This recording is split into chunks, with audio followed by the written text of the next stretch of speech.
I'm still trying to get it.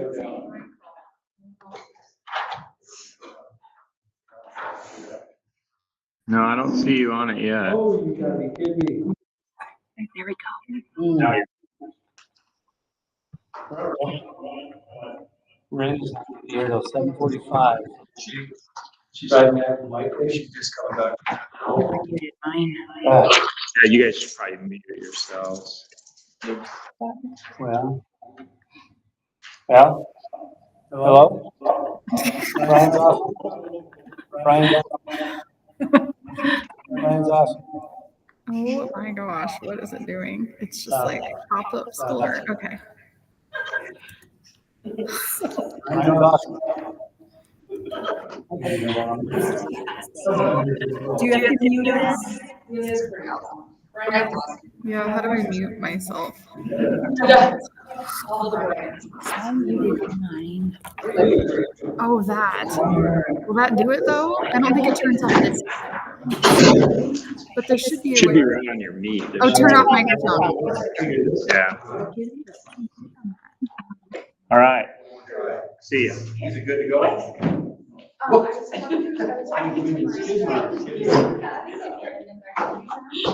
And the one that's by my I didn't notice this. That close again. the desk would be like.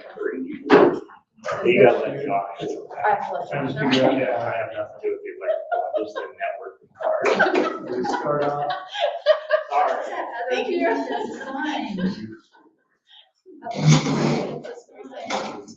Is this how it's summer? What's that? Yes. Usually. He didn't tell me right after he did it. Was, oh, yeah, I know. That's why you turn it off. Yeah. What's that thing? What's going on there? Whatever it is that he's got. Oh, my goodness. That's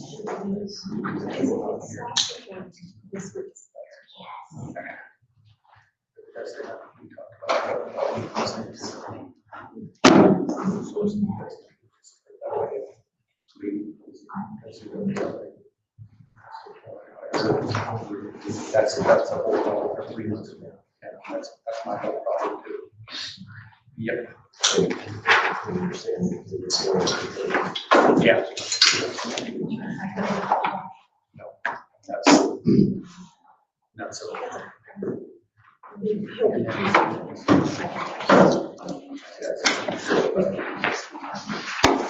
Todd raising the barn. Chair back. He was out of here. He's driving his fancy car. His Mustang? Yeah. Hey, man. There it is. Coaching renewals. Hey. And you don't have to. You can do it separately. You can do that anyway. Yeah. Long days or something. Normally come home. Actually, I don't. No, we have superintendent advisory council. That's not so bad. Yeah. And it is still running. I called him and asked him if he's gonna have a said no. What's that? You're all amped up from that typically? Normally, yes. Well, I think I'm usually relieved I survived It's never been, it's not been bad at all. I don't. the harder one, the teachers are the tough. Oh, are they? Okay. I don't cover those. I find out how much I suck. Well, I'll get you a Is it plaque. recording? I'll get you a plaque and put on your desk so you can. But we're not gonna post this. This is just a A trial? Parts of it, say parts of it. Please stand, say clips. We're way on that one. I was saying. We gotta have signs or signals or something, don't we? Yes, Yeah. but then it's like swivels around at us when we move. You're close to the plug-in, so it's on you. You can have a recording in progress or something signed, Yeah. maybe. Would that remind you guys? It doesn't matter to me, yeah, what's that say? Don't repeat That's a it. story of my life. Usually you've got your wife to tell you what it was. And that's usually our ride home from wherever we it's pretty mad thing, we trying to remember what it was I said. Oh, that's funny. How long have you been married? 32 years. You're still making it. 32. I'm trying to remember what I said. I said that, remind you of that. You tell me. Yeah, thanks. We're all here for you, Brian. You were saying something awesome about teachers and how wonderful they are. I hope they got the recording of me talking about how awesome I am. Yeah, that part's there too. I should be on the recording. How are you? I'm good, thanks. How's everybody? We've got a full house tonight. Yeah. You do. You didn't think anybody was gonna be here, did you? Uh-uh. Beautiful. You thought you quit early. We're almost done. Yeah, now you're- Thanks all for coming. yeah, it was great. I don't think we fight. So,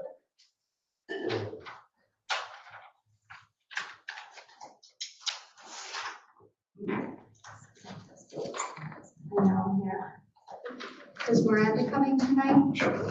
You'll be here later. I have important things, my kid's parking place, space for a senior, senior Oh, parking geez. space. Gotta turn She's that on her way back. What was it? HSA.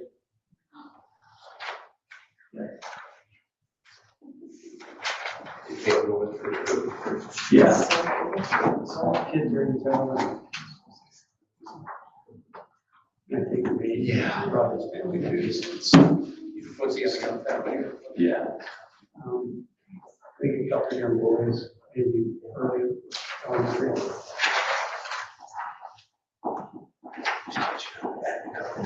Did they take one of our? I don't think so. Yeah, a lot of kids with games, but 18 years on, your family. You got all your stuff already loaded yet?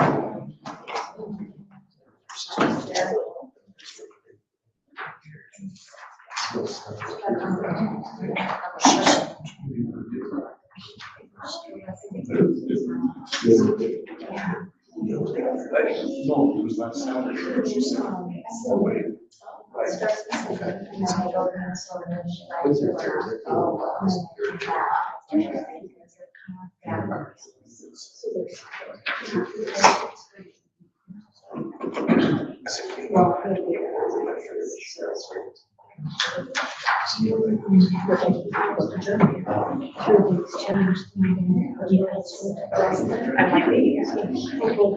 I know.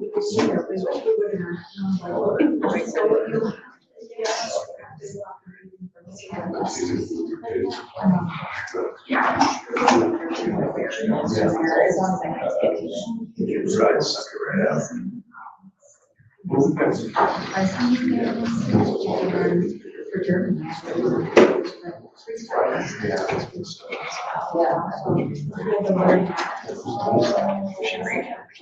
Challenging. How about you? Yeah. Either way. They don't even. Right back.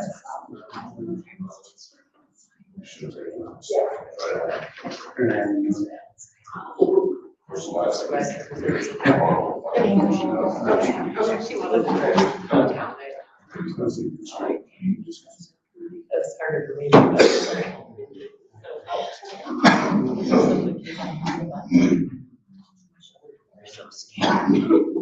Everybody's like, what are you calling me? That's actually really hard not to.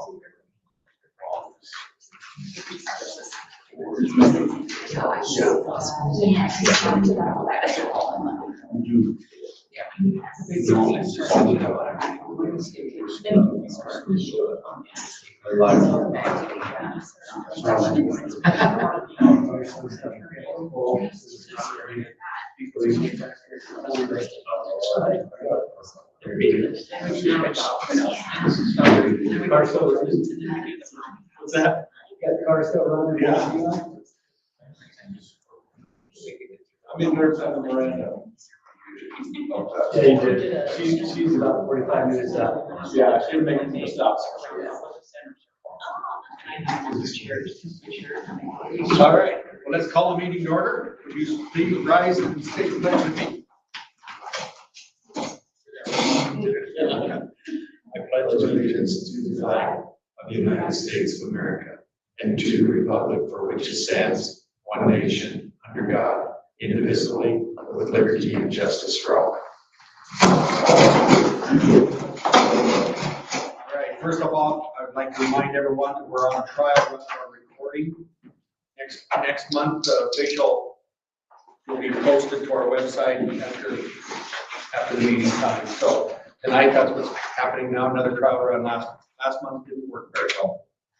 And then for those individuals who intend to address the board during the public comment, the board chair will call on those individuals to speak.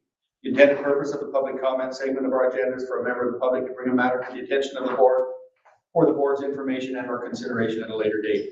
In general, the board is precluded from making decisions regarding public comment items since they are not specified on the agenda. In addition, the public comment section of the agenda is not a time to raise personnel issues. Therefore, I'd like to remind everyone in attendance that to avoid violations of individual rights of privacy, a member of the public wishing to address the board during this time will not be allowed to make comments about any student, staff member, or member of the general public during his or her designated time to speak. In addition, the board will not hear comments on contested cases or other adjudicating proceedings. So with that, back to you for the recognition. Yes. Okay. I would like to welcome Mr. Nate Parsegian. Parsegian. Perfect. Dr. Farr. Yeah. Our new athletic director he literally pulled in on his way back from MHSA on Whitefish. Brenda's about 30 minutes behind him. And his family's in the car with the air conditioner running, I think. So No family. Their family's at home, so Okay. that's why I got here quicker than Miranda. She had to make a lot more stops. okay. So just welcome. You guys want to grill them? Questions? Not yet. Okay. You gotta get in here a little longer. Get the hooks a little.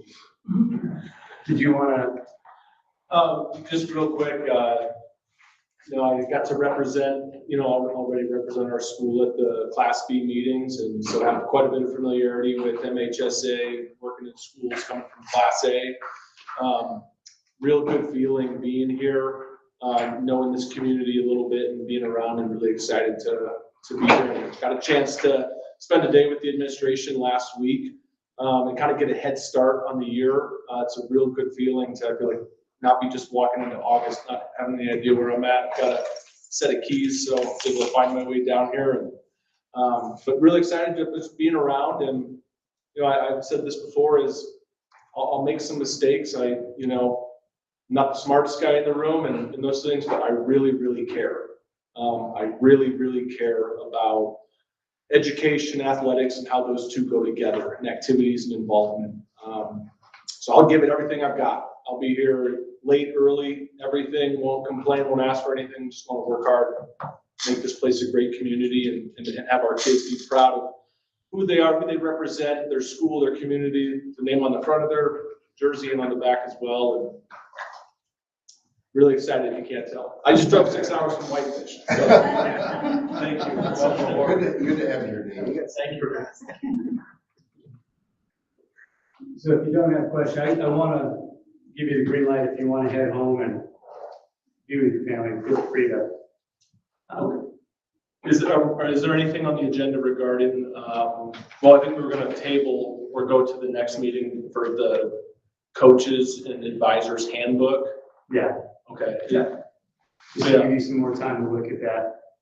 Yeah, so we're not going to do that here. And Miranda will, when she gets there, she'll give a report on just a brief summary on what happened at the meeting during her principal's report. So that's at the way in, so I don't think I would ask you to stay for that unless you're just dying to avoid going home.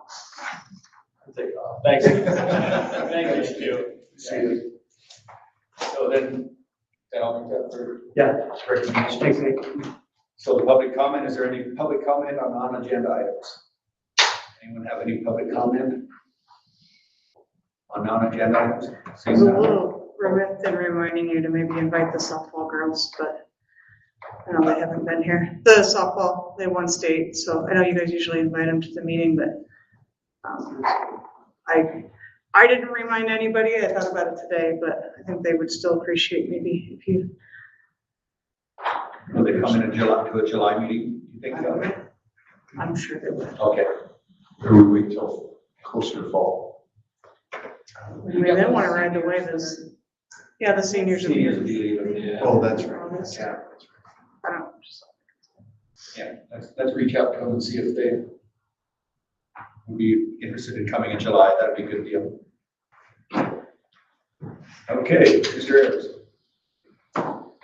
Consent agenda.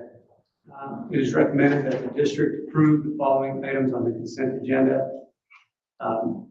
Minutes, regular May 13, 2024 warrant list, May 2024, food payroll, operational student activities, membership dues and insurance renewals, 2024-25, school services in Montana, membership dues in MEC, educational curriculum consortium membership, and then MSDIA property and liability insurance, and then obsolete property resolution and list. Finally, the FP14 student attendance agreements, 2024-25 for outgoing students. Okay, is there anything on that consent agenda that any of the board members would like to act on separately? Anything separately? Then is there a motion to approve the consent agenda? So, second. And moved in second, all in favor of that motion, say aye. Aye. Motion carries. And where is the resolution, the obsolete property posted that people can see?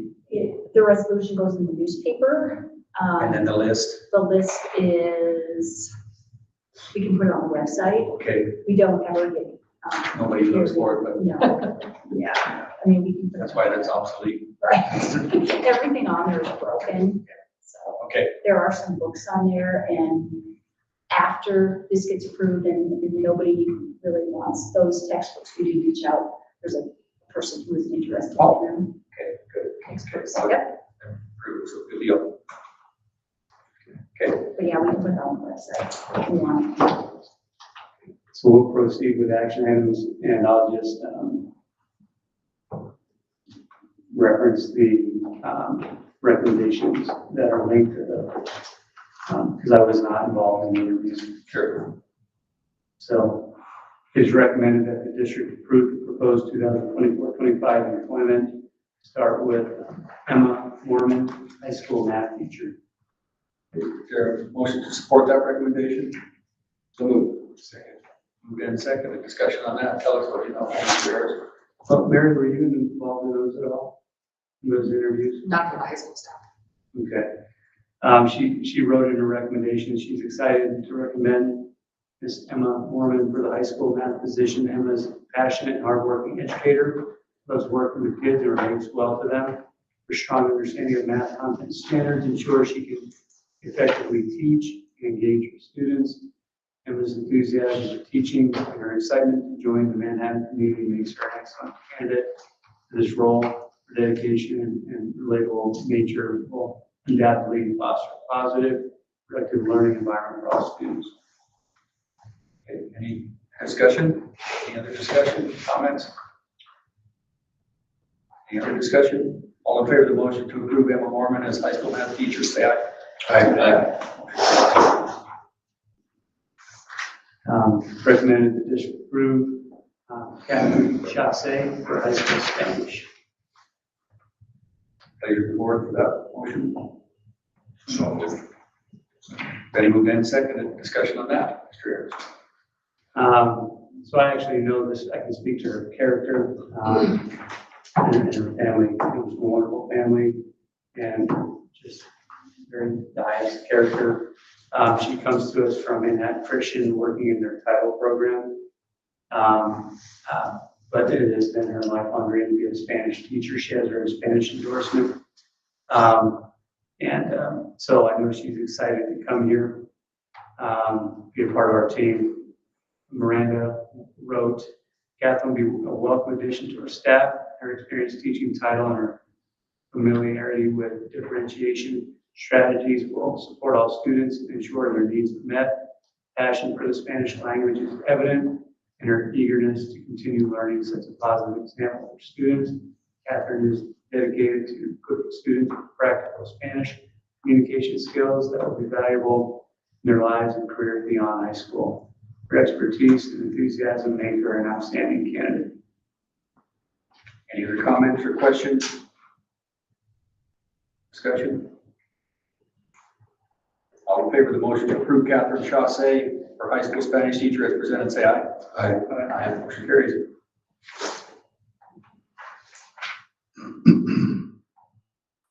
And just keep in mind, all the recommendations are dependent upon background checks and all that. I mean, reference checks have been done, but we want the background checks on the candidates for some time. So I would follow background on the evidence.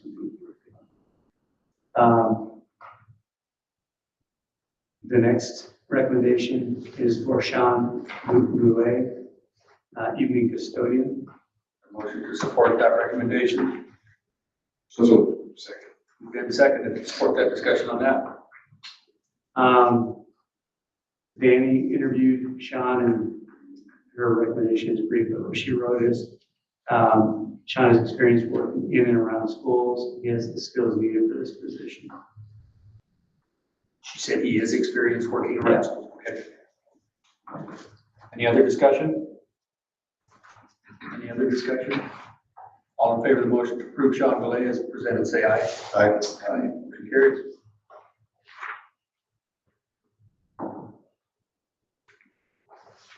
Probably should have kept Nate here for a few minutes. The next recommendation is for Ty Heaps, head girls basketball coach. Motion to support that recommendation. Also, second. I moved in second. Any discussion on that? Did Nate? So Nate and Miranda interviewed. Nate did all the reference checks, and Nate made the recommendation. What he wrote after completing interviews for the girls basketball head coach position and recommending Ty Hughes for the job. Ty has experience at Manhattan as an assistant football coach. He has displayed the skills necessary to be a successful leader and coach. Ty has a very energetic and charismatic demeanor that will best serve Manhattan High School girls basketball going forward. Okay, any discussion on that? Any other discussion, comments? Didn't he coach in Idaho for a while?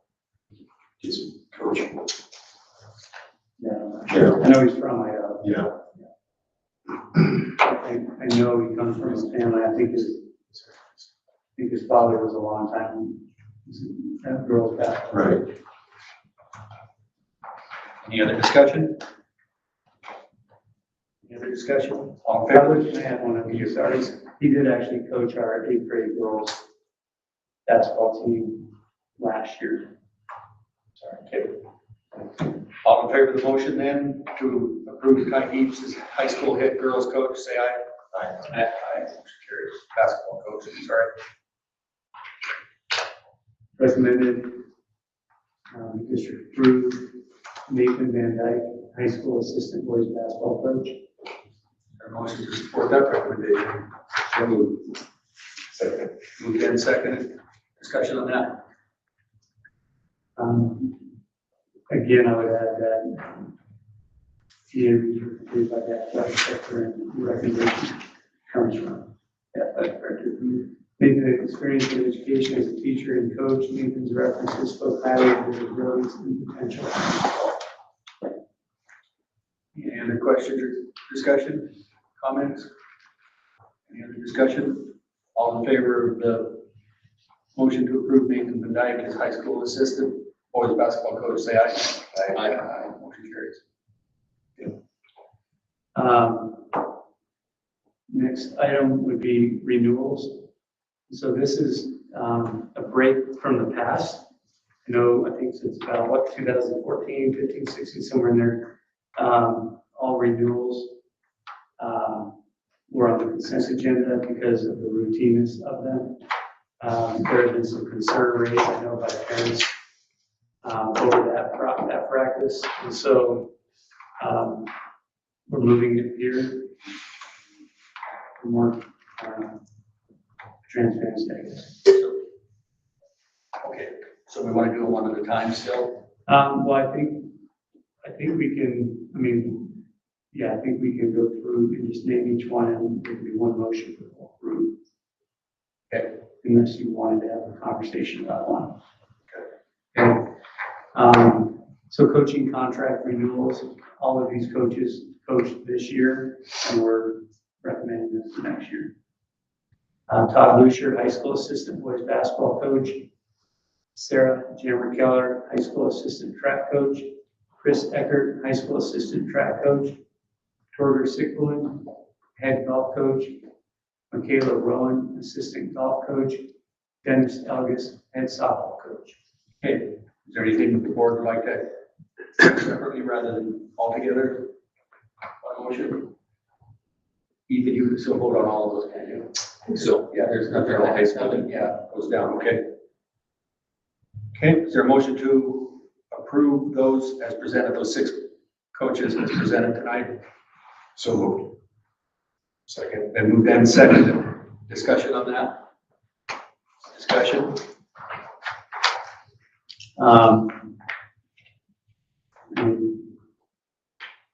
Head coaches weigh in on this, I know, and so if there's a head coach in place, it's with support of the head coach. We do not have a head track coach at this time. I don't believe our head track coach wants to continue in that role. So I believe the assistants were asked if they wanted to take on that role. I don't think I think we would have heard by now if they wanted to do that. So we'll be posting, or have we already posted for the head track coach? Yeah, we will be if we haven't already. We'll be posting for the head track coach. Any other discussion, questions? All in favor of the motion to approve those 6 people for our coaching position, say aye. Aye. Motion carries. Item B, it is recommended that the district approve the proposed 2024-25 collective gaming agreement. There a motion to support that recommendation? So moved. Discussion on that? Matt, do you want to make any comment about our negotiations or anything? It's pretty straightforward, but Doug, do you have anything that you need to add? No. Okay. Michael? I'm sorry, Michael too, what? We only got a first on that. That's right, we can circle back. Brian seconded. He was just real quiet, pretty quiet. Oh, you did?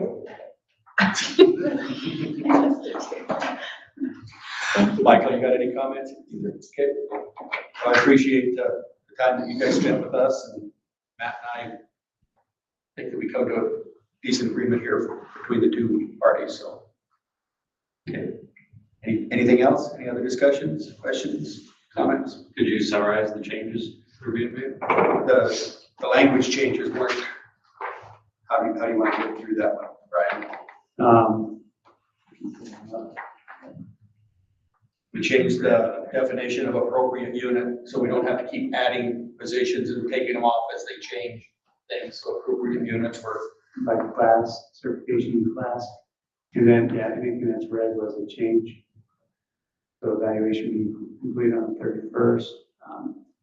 The discretionary leave that comes to the board with medical leave of more than 3 days now explicitly states purposes of major life events.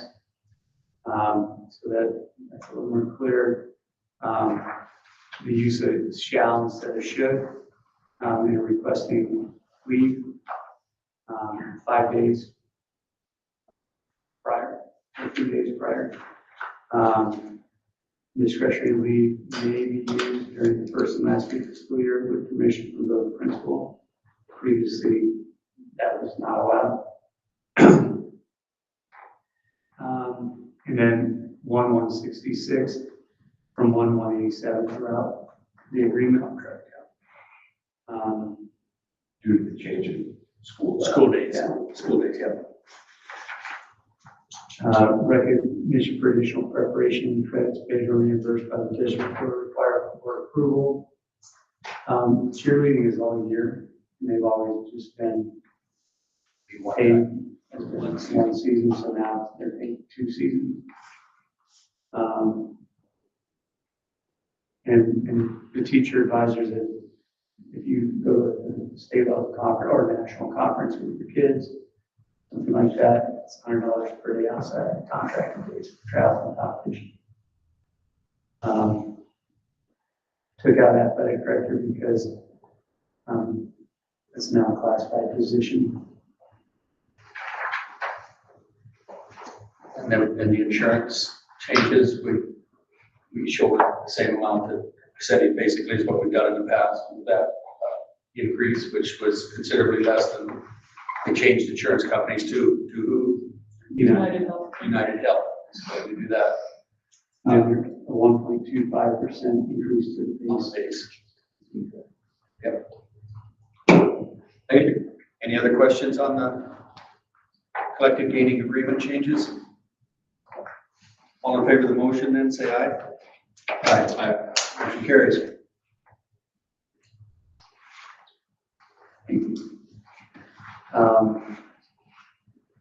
Recommended that the district approve proposed 2024-25 classified staff position matrix and wage schedule. We need to do those separately. Just one.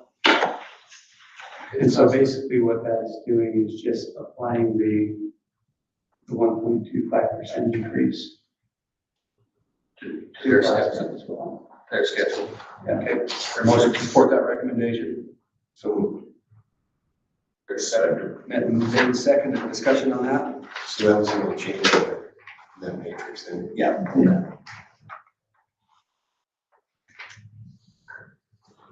Because there's 2% built in. Very similar to what certified salary schedule has built in. And we made that change with that 2 years ago to be more competitive with classified because we were losing classified. So this allows them to keep up cost of living. I mean, it doesn't, but it's the best we can use. Okay. Any other discussion? Any other discussion? All in favor of the motion to approve the salary for classified staff position matrix and wage schedule as presented, say aye. Aye. Motion carries. Thank you. Item C, actually that was C. Item D, recommended the district approve proposed 2024-25 salary and administrator percent increase. So the same thing applying salaried and administrators, we do not have a set schedule. And so because the average across the board for classified and certified is 3.25, that's what the increase would be for salary being clerk, assistant clerk, kitchen manager, head custodian, head of maintenance, and administrators. Well, administrators are separated out there. The same. So, is there a motion to approve that recommendation? So second. We can second discussion on that. That's consistent with what we've done in years past. Any other discussion? And I would just say it's only for administrators, it would only be an increase for two, there's 2 of them brand new first year. And they've already had a contract for the next year, correct? Okay. Any other discussion? All in favor of the motion, say aye. Oh, excuse me. Yeah, if I may speak, Ryan Miller. How do I, with the technology, do I just stand up and speak or it's all good? We're talking about budget stuff as far as for administrators, for classified, and for certified. And any and all improvements as far as funding for them is a good thing. And I know you guys are doing your best. But when is the moment where, as a school board, you guys, and maybe you've already done this, but as our leadership, to talk to our governor, our superintendent of public schools and our legislature and say, you guys have not been doing enough OPI, I think back in the 90s, sued the state of Montana because they were not upholding their end of the bargain as far as for providing ample funds for public education. And you guys are in a terrible position as far as you're saying that this is the best we can do. This is the best. And if you only put your hands out when the spigot comes, as far as with water or with money, there needs to be a point at a certain level that leadership or people of the town of Manhattan, like, we are a school community. Like, one of our biggest factors of our identity is our school. And that's for a lot of folks in our community, majority. And I know that there's some homeschooler folks, and they're welcome, and they're enjoying services from our school as well. And again, we're an inclusive school community. And going forward, like when we're thinking about picking legislators, when we're thinking about picking like any person, like you guys were all elected, and I'm so proud of how you have done as far as like putting the levy out last year or 2 years ago. Like, I just thank the Lord that we did it, and we ran the table, because those funds were needed. And if we would have done it this year, there's no way it would have went down. I mean, it was masterful. But going forward, the leadership that I'm hoping to see is, yeah, from you guys, but also from our community. And we need to pick people that prioritize public education, because the funding, like the last 2 years, we have lost 2 of the teachers we have lost in the last 2 years. So last year, 2 teachers, this year, 2 teachers. They're not even teachers anymore. Like, yeah, the one guy, his best option was to go run a food truck, but now he has a restaurant and food truck, and he's doing very well, and he's awesome. But yeah, I mean, that's the thing. Or even like a teacher this year is probably going to go work for Gibson Guitar. Yeah, he's not going to be a teacher anymore. And it's because we're not paying him. And you can't grind and crunch. Eventually, if you're not paying people, then you're not going to have good people. And that's my hope for our community. So I might address that just a little bit too, Ryan, that last year during the Day of Advocacy, Brian and Mike and I went to Helena and sat in on the House hearings. Yeah. Some representative. It was ugly. It was really ugly. The way that right now our legislator, and I'm a conservative person, but the way that some of these people just belittled other people when they were talking about education and things like that, it just was not very, I don't know, inviting or fun to watch. It wasn't the way that I thought that it should operate.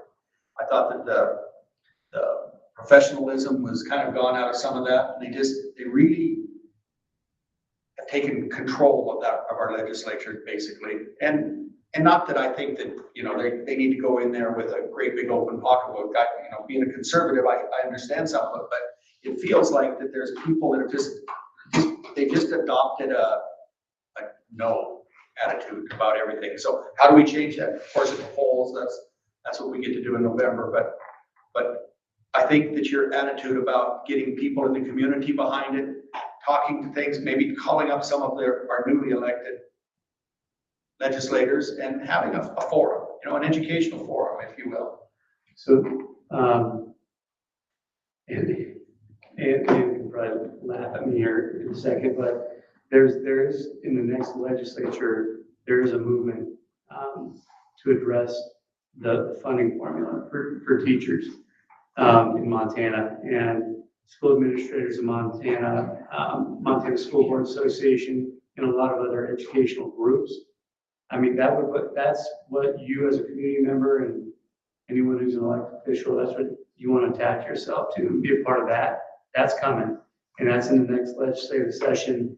They're sending us updates on, they're starting to craft. They have a lot of people coming together, trying to craft what they want this to look like. And it's good in a lot of ways. It's not only good for teachers, but it's also good for taxpayers, local taxpayers. But it's very confusing. And where Ann has a brain for this stuff, I was reading up on a lot of it, and I sent her some of the stuff I was reading, and I said, is this good for us? You know, because the more I read, the less I understood about it. Yeah. And but what I know is the goal is to pay teachers more, and I think it's also to take some of the burden off the taxpayers. Yeah, I mean, it's still a work in progress. It's got a long ways to go, but just at first glance, I mean, it would put like an additional $500,000 in our budgets. And then with the voted, and that would all be permissive. That increase. And then with voted, of course, it's got a long ways to go. It would be 700, so an additional 200. So right now it looks really good. Marisa, I don't know, have you had a chance to look at what we do for Astro? Early Yeah, stages It is, also. it's super early, but the way it looks really good. I don't, I'm sure it's gonna change a lot between now and then, but they're looking. We gotta talk about it. Because they're sending that out to schools. Mhm. Here's where you would be, kind of thing, so you have an idea. And I mean, if you just put that in perspective, we currently are problem solving a $250,000 budget shortfall. Yeah. For next year. And So that would wipe it out. Our If that was community, happening tomorrow. yeah, our community has almost maxed out the burden that they can. And then beyond that, yeah, I mean, public education is something that it's in our constitution. Yeah, it's important, like, yeah, not just for like college graduates, but for people that work normal jobs like me, that you can balance your checkbook and, write a legible letter, But I don't think that lawsuit is being, sue the state to get equal funding or adequate funding, whatever it is. I don't think that's being followed even, and some of our professional organization, Montana School Board Association, all of those kind of things are on that. They were lobbying hard for that, but that's part of the problem that in Helena, the high paid lobbyists are the ones that are making the noise and getting the results too. So that it's a different, And to his point earlier, to what your point also, there's a long way to go because that was a day of advocacy. Everyone on the floor knew that everyone in the gallery was affiliated with education. For the most part, they were trustees, principals, superintendents, probably some family members, but everyone in the gallery was there because they support public education. And during one of the debates, one of the leaders stood up and said, if teachers were doing a better job, maybe teachers just need to do a better job. And just complete slap in the face of everyone in the room. I mean, it was very disrespectful. And it was very intentional. I mean, that person knew who was there. I mean, he wanted to say that. He wanted everyone to hear it. And so those people are up there, and they're gonna fight this, I think. that's the culture that we're dealing with right now. So, in your words, we need to get the community involved with those type of communications. So I think we can do our part here too before the November elections. We can have some forums and have some time to talk to our local legislators. Because it affects us without a doubt. Any other discussion? Thanks, Ray. Any other discussion? All in favor of the motion then to approve the salary and administrator increases as presented, say aye. Aye. Motion carries. Thank you.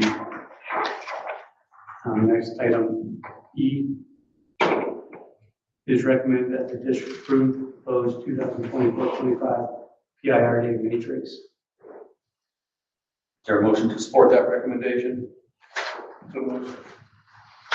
Second, and moved and seconded. Discussion on that. Tell us what's different about this, because didn't we do a PIR matrix before, Brian? Yeah, and so we're to bring our professional development plan to the board. Typically, we try to do that in May, and we're late getting that ready this year, so we'll bring it to you in June. What it involves, we have a PIR day or PIR/PD committee. The committee met twice. Members of the committee go back to their buildings, work alongside their principals, their colleagues, bring feedback. And so what you're looking at when you look at this, and I think probably the best look would be if you go to September, because the first 2 days in August are a little different. And I'll come back to those, but each day is going to have an opportunity for district level meetings. And if we don't have any need for a meeting, what we're committed to doing is giving that time back to teachers. If there's not time, we build in teacher work time into each day as well. So if there's not a need for one of these slots, it would go to them. So you have district level meetings each Friday, curriculum work, staff meetings, and specialized training. Those are the 4 areas outside of teacher work time. And then if you go to a day that's close to a report card, end of a grading period, then there's more time allotted for teachers to do work and whatnot. And so the very first 2 days back, we have a brief district assembly faculty meeting, and then trainings that address a lot of the health needs of the kids we have in our school district. Our nurse facilitates that. And we have our open house that evening. We have a 10 o'clock start time because we moved our open house back to accommodate parents who work. So, and then in the name is a little alarming, but on the 22nd, we have the Gallatin County Sheriff's Department coming to our school to provide the day of, it's called active killer training. It used to be run, lock, fight, active shooter, and that's training. So we haven't had it in a few years. We have a lot of new staff, and with what's going on around the world, we want our staff to be prepared if something were to happen. So, not the best way to start the school year off, but something you'll notice, we brought this to the committee, we brought it to the board, calendar change. We typically have Thursday, Friday PIR days, with Tuesday, Wednesday flex day, the teachers can come in and get other training, CPR and whatnot, orientation for new teachers. But because of the only day Gallatin County could do the training was on the Thursday. They don't do any trainings on Fridays. And that's why we flipped that Friday with Wednesday. And we moved the open house to Wednesday. So there won't be anything going on. It won't be a contract day Friday. So, but basically, district level meetings, curriculum work, staff meetings, specialized training, teacher work time. That's what each Friday will look like, roughly. And we're going to try and differentiate it as much as we can. We have a lot of input from each building, so it doesn't necessarily mean what they're doing in elementary on this Friday is going to be what middle school and high school is doing. Okay. Any other discussion of the PIR matrix?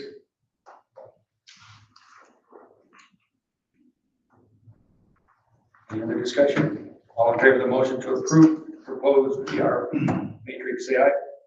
Aye. Thank you. Item F.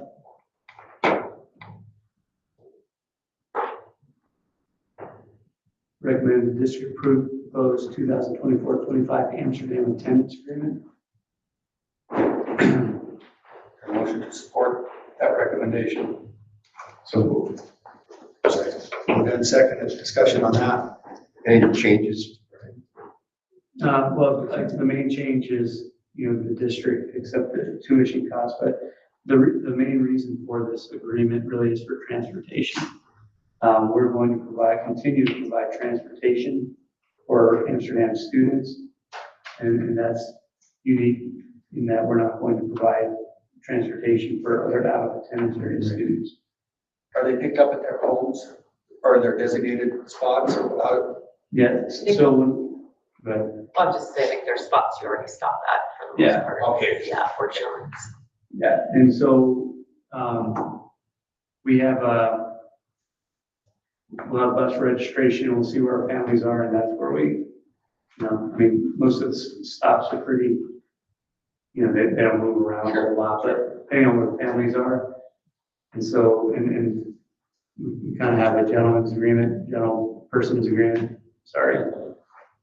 people's agreement that if we have other Amsterdam students in the lower grades, K6, that are attending our school, they would be provided to us. They would have to get to one of the designated stops. Any other discussion?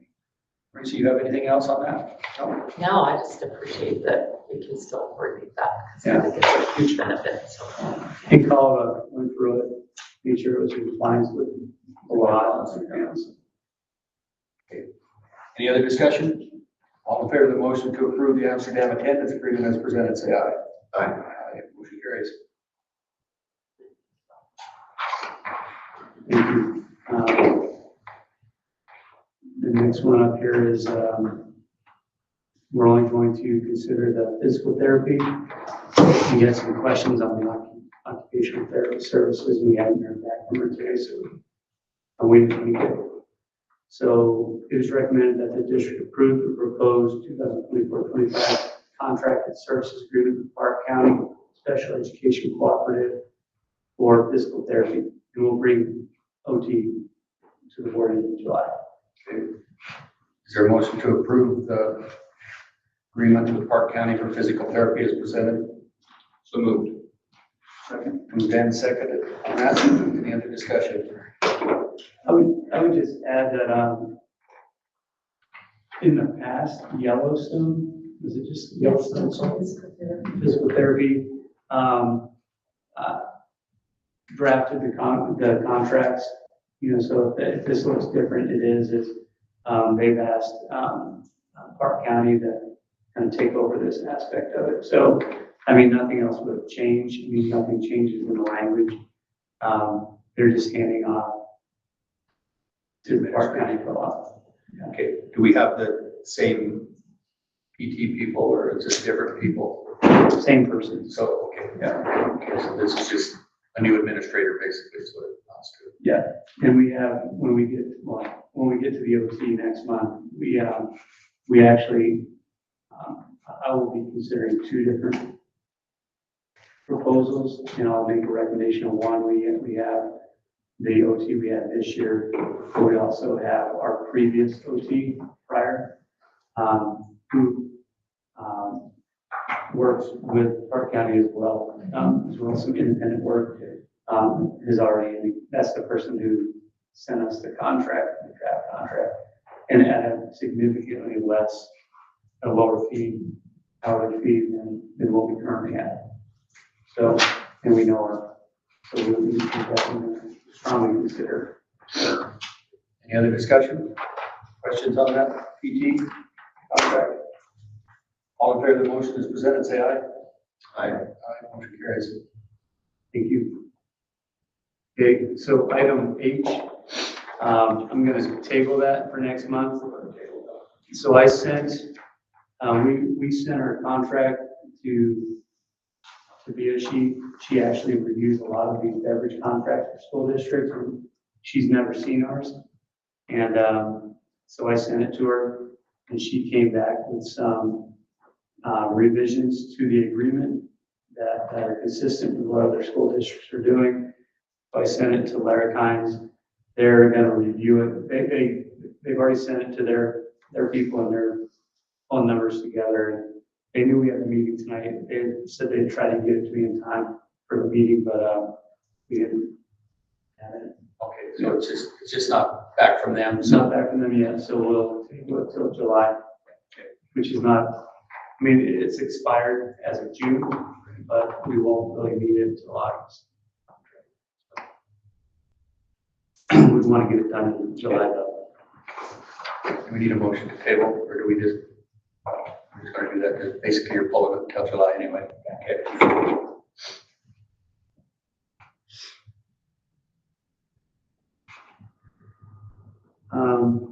So I'm gonna come back to the handbook.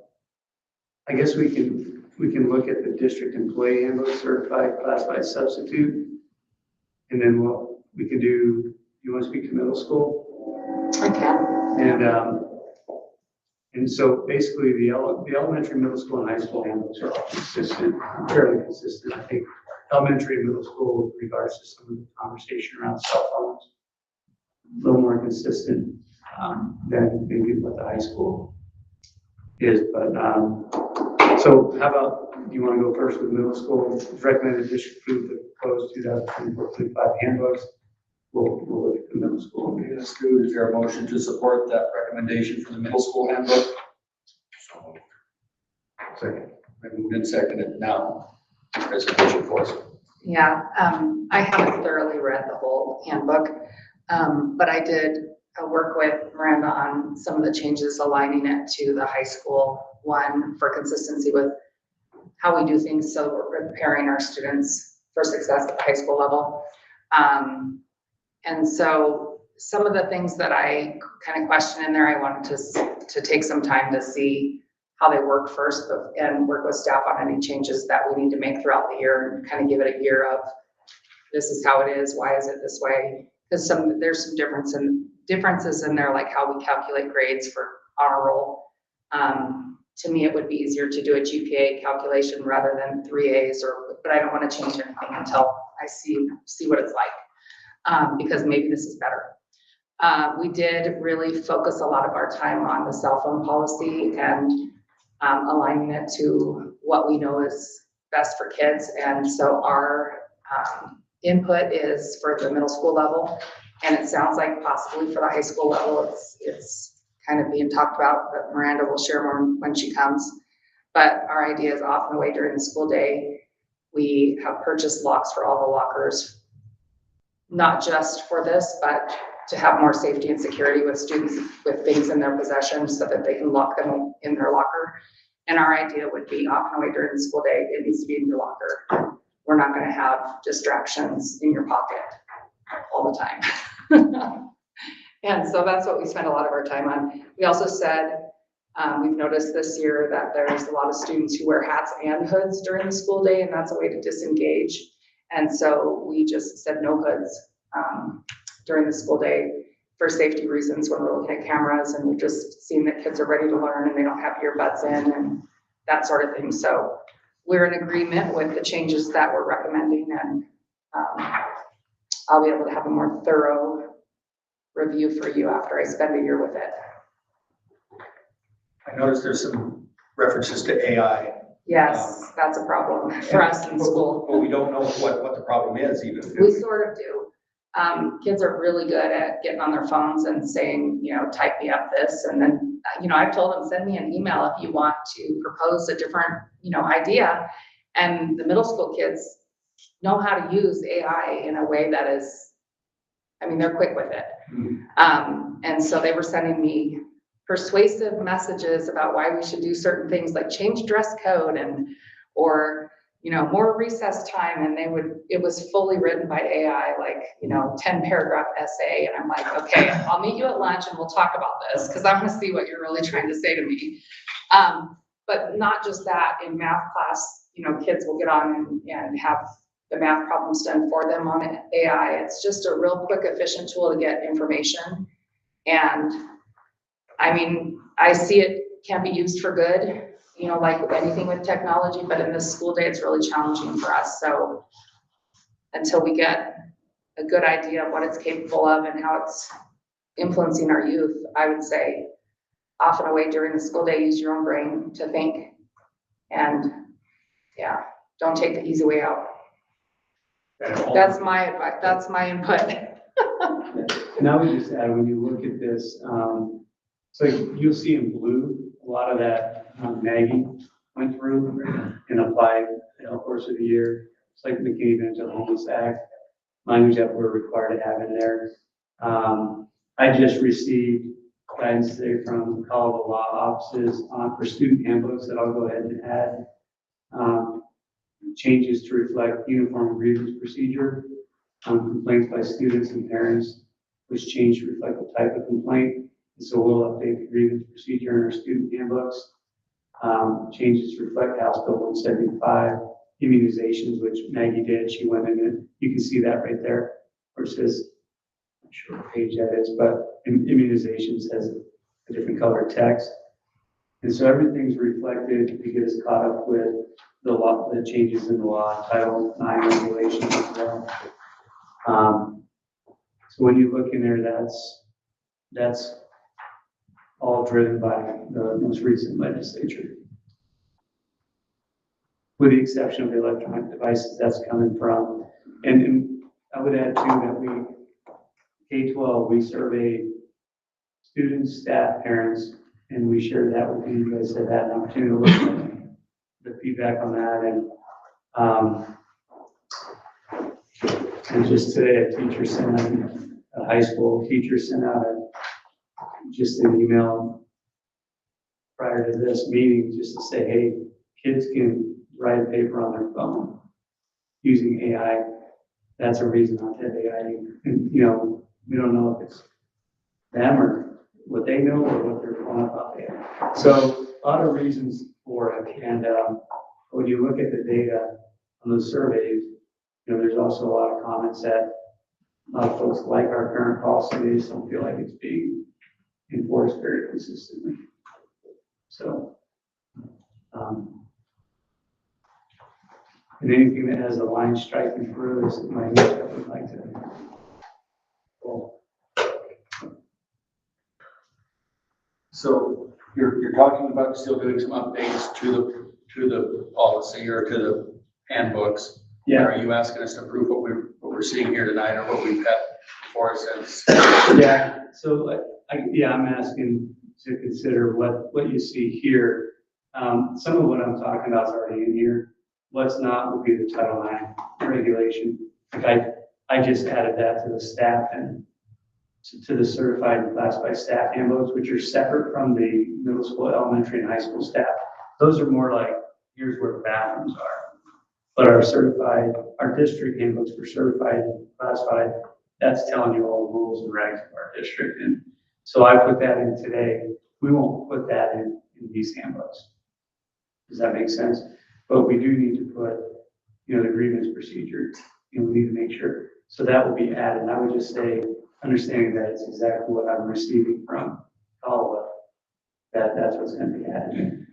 Another thing though that we've talked about a little bit in the past is that on our lunch accounts we're running in the red there. Is there going to be additional things about that coming to the board for a recommendation for increased lunch fees or what? Because that's a part of the handbook too. So that would be another change. So before we speak to the fees, because we haven't really landed anywhere on that, but in here it does speak to what we want to do to try to increase revenue is provide breakfast over here. 2/3 of our students are over here, and even if it's a grab and go with a periodic like breakfast bake or something, you know. But that's in here. It just says add the language when it's ready. You can't find it. I just looked at it, but I'm looking at the middle school student handbook, and I know there's a placeholder in there for it. Page 10. 7, 8, 9, 10. Yeah, so right below McKinney-Vento, Homeless Act. Add 1 and 2 sentences about grab and go breakfast once information is available. And, you know, students may not use their meal accounts to buy other stuff like that. But that's something we've already directed our kitchen manager to do. That's happening. You know, and right now we have a full staff right now. You know, that's also part of what's driving the cost up is we in 4 or 5 years, we haven't had a full staff. And so as far as increasing fees, what's the deadline on that? Just so we can get in the handbook and get the POS system, so probably, For the August meeting. yeah. It's got to be next month. Yeah, that's really not anything anyone wants to do. No. But we're quite a little in the red on our hot lunch program now. Yeah. But that's something we can come back to the board with in July. Okay. As far as increasing those fees. We have spent, we've met multiple times this year with our kitchen manager, with our outside consultant, who's a clerk up on Sunburst, who mentors our kitchen manager, and just to try to brainstorm ways to increase revenue, to save costs. We've adjusted menus, but you also need to have meals that kids can buy, you know, and so it's not due to a lack of effort, I can tell you. And I know Anna's spent a lot of time on this. We're running minus 20,000 right now. I'll have final numbers in July. And thank goodness we did receive probably about 36,000 from OPI. they called it supply chain assistance. So if we would have received that, we would be, Deeper. yeah, And the reason for that is, that's what's out of our control, is the cost of food is up through the roof. Yeah. You know, and so then we charge our kids out of buying lunch ever. Yeah. You know, because I think the families who aren't on free and reduced, we're gonna lose some of those kids if we raise our fees. Has that threshold on the free and reduced, has those numbers changed over the last few years or anything like it that? does, you mean for income? Yeah. Yeah. It does change. every year. So people that have looked at it before and said, I wouldn't qualify, you would want to encourage them to look Yes. again as a And new we year. do every year. Yeah, I know, we made a big effort to try to get people. Because that doesn't just help our families, you know, feed their kids. It helps us with technology. We receive funds that are dependent, the percentage of free and reduced. yeah, for other areas. Okay, so back to this discussion then, we are looking to approve the staff and student middle school handbooks. Yeah. Is that what the motion was for both? And Mary, can you, Miranda's email earlier today, I know she wants me to have this conversation. There was Kind of attendance, felt like, was it a text? That's what- no, there were attendance changes that to change Right. the language. But I thought she wanted to pump the brakes on making a decision about cell phones. Is that not right? Yeah, she sent a message saying that she's hearing from staff. I don't know how inclusive she's hearing from staff, but that she is hearing they want a stricter want a stricter policy. Then at high school The level. staff, that's, You know what we have in here. But I don't know how widespread that concern is, but at the middle school level, we said off and away during the school day, you know, from the 8 o'clock until 3:55, when school's out next year at 3:55. So the high school was gonna be having more of an open policy during lunch and during different times for students to have a responsible use policy with their device. But it sounds like they wanna, I don't know what the details are on that. Miranda hasn't shared that part. And one of the changes with the policy, and I think it's across the board, was teacher discretion with building principal. Yeah, So if you want to use your phone. here she is. Perfect. Cell phone policy, high school. Welcome. but are we there yet, or do we want to just, we're still working on the middle school, we haven't finished that part. Yeah. We've got a motion, so We can stay here with this one. Okay. And I think are you good with that? because we have a motion If for that. So if you want me to do a deeper dive into this, I could get you more thoughts in July, but I think that it's good to go. Miranda's made some updates and we did those together, so I'm good either way. Is there any kind of problem approving as is, and then, with this other information as it comes in, it's adjusted? We've done that in the past. So the idea is come July to have the final document to go to parents and students, correct? Yeah, we no longer hand out hard copies, right? Yeah. It's all shared electronically. I'm saying yes, but I don't Is know. that true? Yeah. Yeah. So, I mean, as long as we have them, even by mid of August. So, Well, I think that's the right way to go then. Yeah. You know, take what we've got now, make some adjustments, get some more information. And I'll do that then. Any other discussion then on that? Any other discussion? I have a comment. Yes, ma'am. Kirsten Smith. And I would say this when we get to the high school, handbooks also.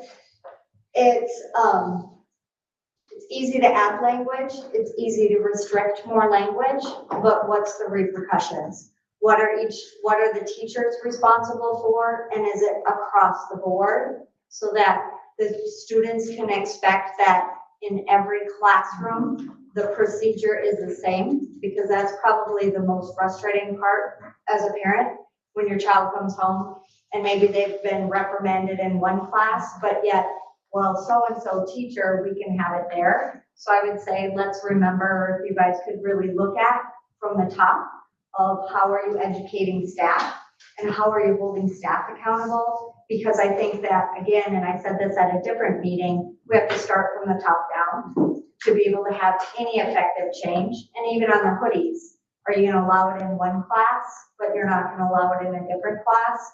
You know, is gym class allowed, not, you know what I mean? So I think it's really important that, what does this rollout say?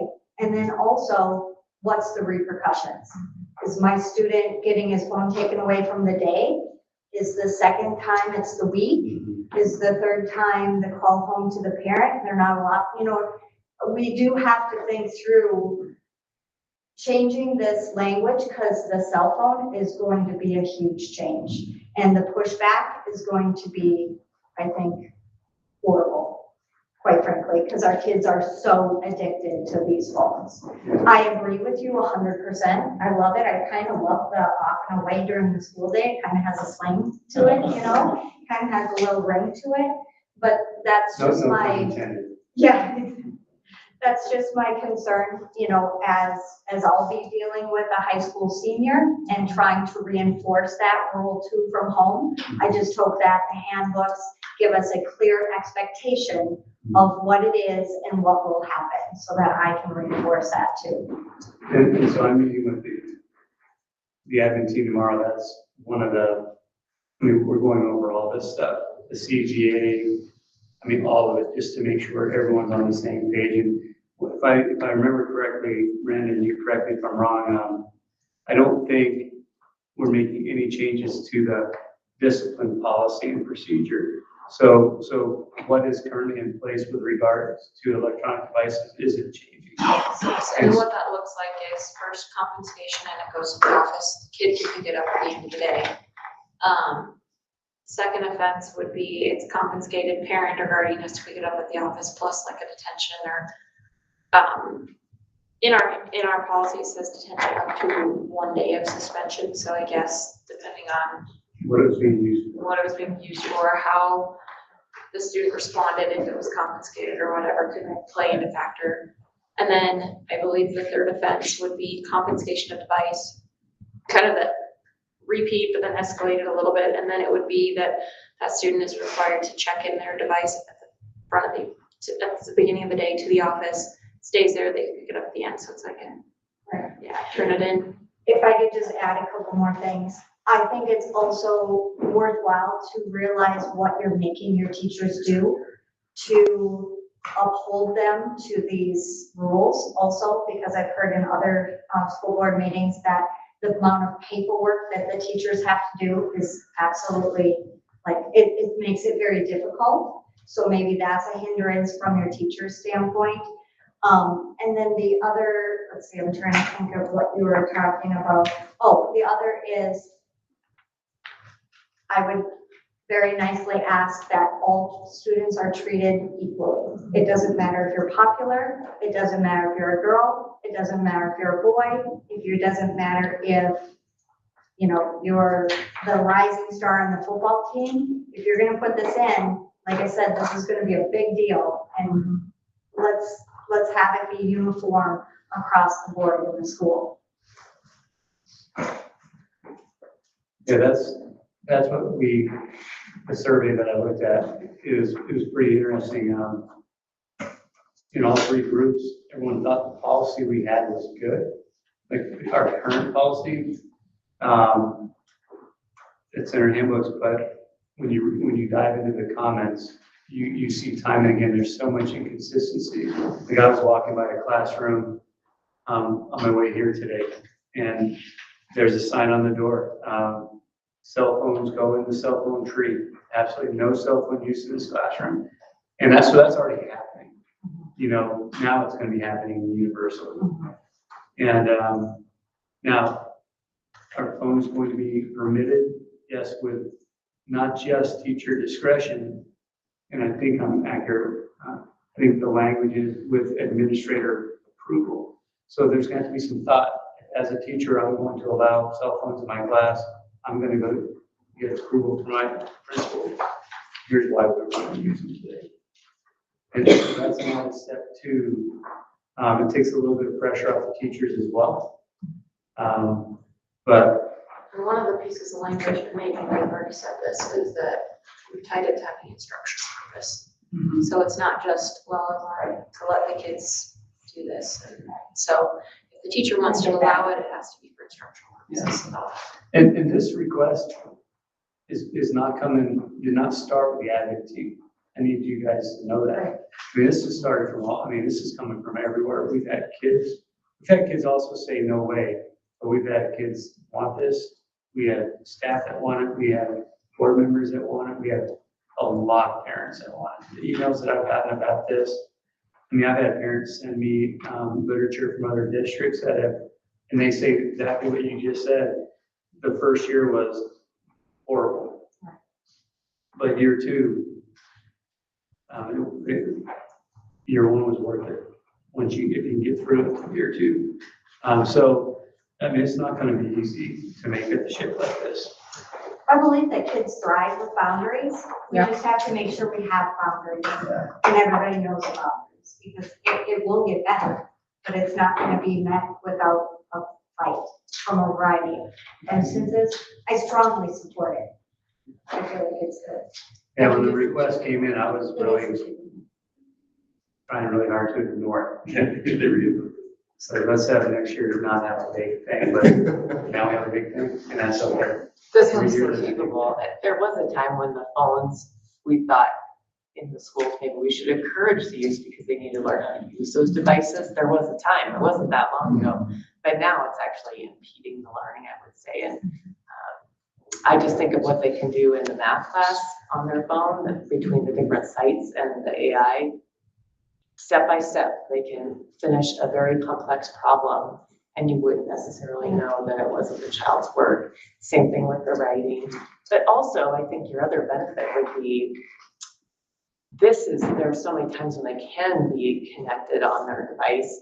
This is when they can come to school and be connected with people. And that's like the one huge thing that school has to offer. And so I think it fosters that as And that's what that literature really highlighted, was the change in the school culture. And this was a school out of somewhere like central Washington. Kind of school, probably a district much like ours, and agricultural, just rural. And the kids interacting, and teachers, because if you look in the staff handbook, it also says teachers may not have them. So teachers should be on their phones unless they need it for their job. And how are we enforcing that? Yeah. Well, that's gonna be up to the admin. Yeah. I have two more comments, sorry, I'll be fast. On the AI, as a business owner, we're using it in business. I don't think that you cannot teach it in school. You have to understand it first. You have to put appropriate boundaries around it. Teachers need to have the tools to be able to check the work that the kids are doing to put through so that they know it's been already through AI. But it is an idea generator, and so appropriately teaching AI and how to use it is definitely needs to We be. have a lot of teachers doing that. Yeah. Michael, I think, didn't you? I did, yeah, I presented to teachers about how they can use AI to help in their school day. That's a good And tool. like said, it's an idea generator, can help save time. I guess not to take the place of teaching, Right. but it's something that can definitely help save time, create ideas, use as a tool. And I think the time saving is huge that can be used on. For sure. The final one is, can you share how much we're in the red from the food, from the lunches? Is that something you can share to us? I mean, give me like 100-foot view of ballpark. Yeah. We'll have those in July. In July, Oh, in July. yeah. Okay, perfect. Thank you. I think one thing we've talked about, like as a leadership team with cell phones too, is we're awfully close, I think, in the high school to having one-on-one devices as far as Chromebook cards in the classrooms. And so when it comes for using cell phones for instructional purposes, when we're close to having, every classroom having those Chromebook cards, that allows for the use of those Chromebooks instead of cell phones, in those types of things when you're playing Kahoot or, Quizlet or doing instructional research. they don't necessarily have to be on their phone. But like Brian was saying, I've read some research as well. There's been like some schools in Ohio, and they did the complete ban. Those kids come in the morning, first thing, they put their phone in a pouch that's has a magnet on it, and they can't get it out till the end of the day. And talking to some of the students, in the interviews with the students, they had said at first it was really, really hard. But then they said, like at lunchtime, when there was lunchtime, it used to be really quiet because everybody is on their phones. And now during lunchtime, it's kind of a buzz because everybody's talking amongst themselves. So there is that social interaction piece with that. But knowing high school kids, there's ways that they're going to try and find to get around. And if they're allowed to use, their cell phones at lunch, they're still going to be using their cell phones at lunch. And there won't be that interaction. But I think just if we could get to that point where we're, one-on-one devices as far as we've got this Chromebook for you to use right now. This is what you're doing your research on. This is what we're playing, Kahoot or whatever on. You don't need to have your phone out in class. So. I almost feel like if some teachers are allowing it, you're gonna set yourself up for a lot of issues of the kids gonna be like, well, oh shoot, sorry, Mrs. So-and-so in my last class allowed us to have it. I didn't have time in the passing period to run back to my locker. There's gonna be a lot of gray areas, and so I would caution on just what you allow. And I love that Chromebooks are more and more, because the no allow altogether would probably be the easiest. Did the Chromebooks give you an opportunity to use AI with those too, or is that? Okay, you can use AI on me. Okay, I know nothing Yeah. about that. At least it's a little easier to monitor from a teacher's perspective if they're on. But I think if we are to head that route, I think the one consideration is the bandwidth that we have, right? So if everybody in the school was on at one time, it's kind of hard. Like back in my classroom, I know I have my driver's ed kids or health kids get the Chromebooks out. Sometimes it takes 7 minutes for it to connect. So they're out and they're sitting and it's open and it's spinning and spinning and spinning and spinning. And that gets frustrating in itself. So, if that's a request that comes forward as far as a tech need, I think that's definitely one. If we're, trying to restrict cell phones, we definitely need to have that bandwidth. So when we do open up those Chromebooks, we can get them to connect. Will the bandwidth improve though with the cell phones being shut down? Yeah, Some of them, but Kids are on their own now. yeah, but a lot of kids use the cell service because there's so many of, you can't get on TikTok, you can't get on this, you can't get on this through, because it's, through the firewall. You can't get, so they are on their cell service. They're not using the Wi-Fi for some of that stuff. Yeah. All right, let's circle back to the middle school handbook now. I appreciate all of that. I think it's going to apply a lot when Miranda gives her presentation, but anything else on the middle school handbooks? It's been presented tonight. Any other discussion? All in favor of the motion to approve those as presented tonight, say aye. Aye, motion carries. So both of them, staff and. Thank you. I guess we would just open up the discussion on the recommendation for elementary. Jeff was in the room. He's not here tonight, but he was part of the conversation.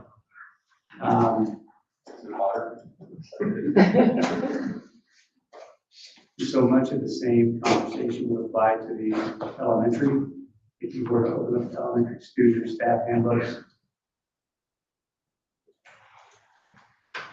and you'll see the different text.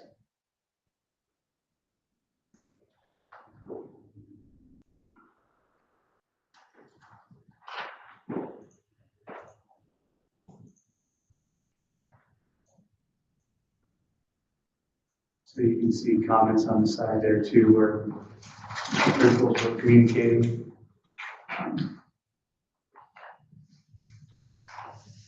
And again, when you get to the truancy, that's the language that comes right out of code and board policy. Although that policy is cut off, it's, I'm not sure, it's 3120.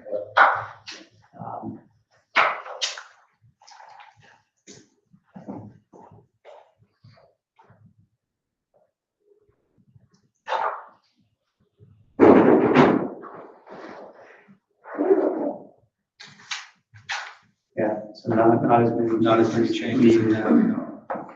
Again, the blue would come from Maggie. Medication. Yeah. Do you remember what the orange text? It's just the same idea or language, just updated. Okay. So it's policy didn't change, there's nothing new, it's just updated. And so no one will understand it. Okay. Then again, when you get down to page 16, you see the electronic devices, and it matches middle school policy.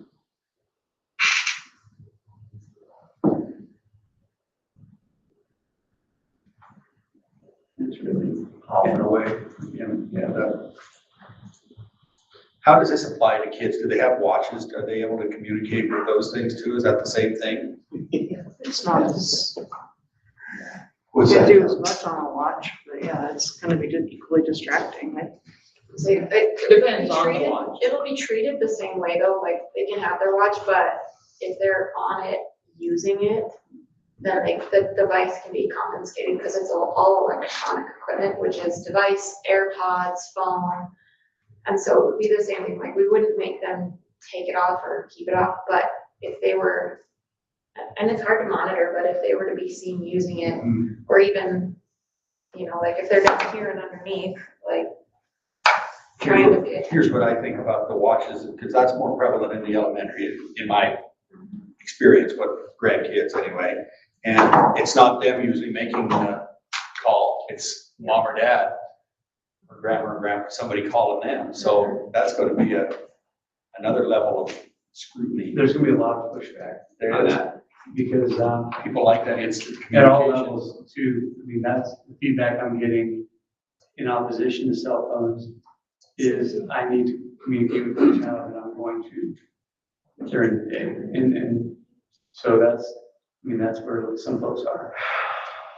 So, so if we do this, and you guys are gonna get calls and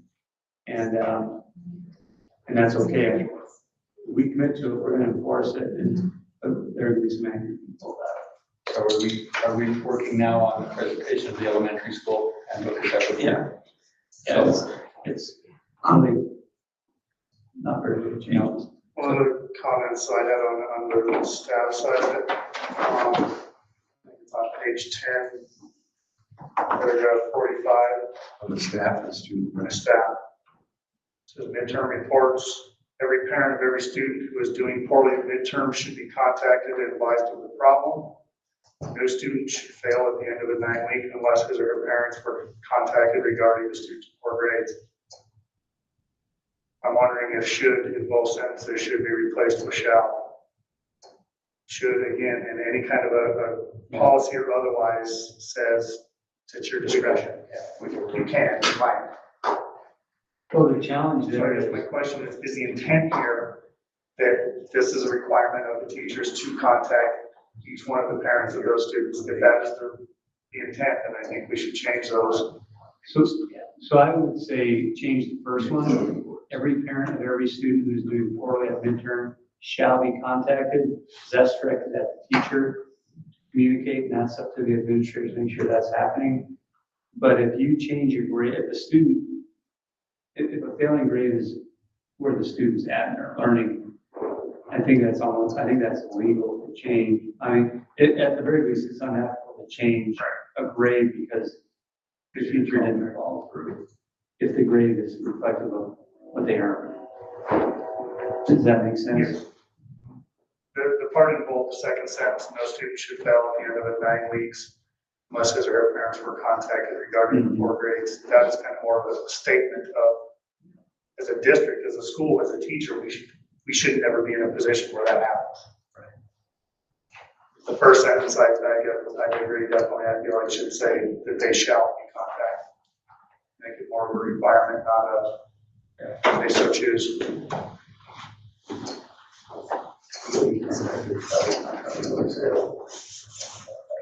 Right there, right? I would support that.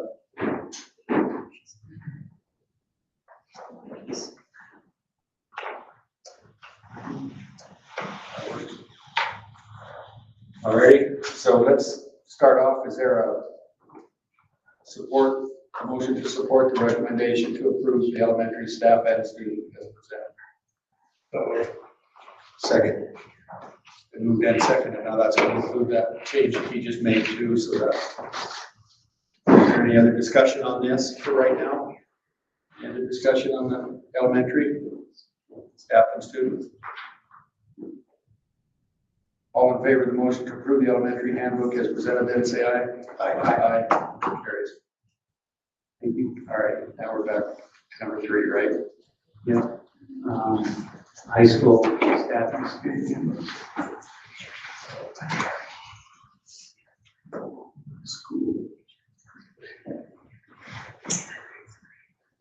Okay, is there a motion to support the recommendation to approve the high school handbook staff and student as presented tonight? So moved. And moved and seconded. Discussion on that. Anything additional, Mrs. Howells, that you would like to add for us?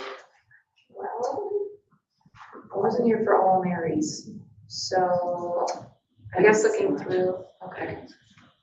I guess looking at the student one, similar format, blue fonts, anything new that was added, orange font has just been updated, anything red we'd like to take out of our policy or out of our handbook.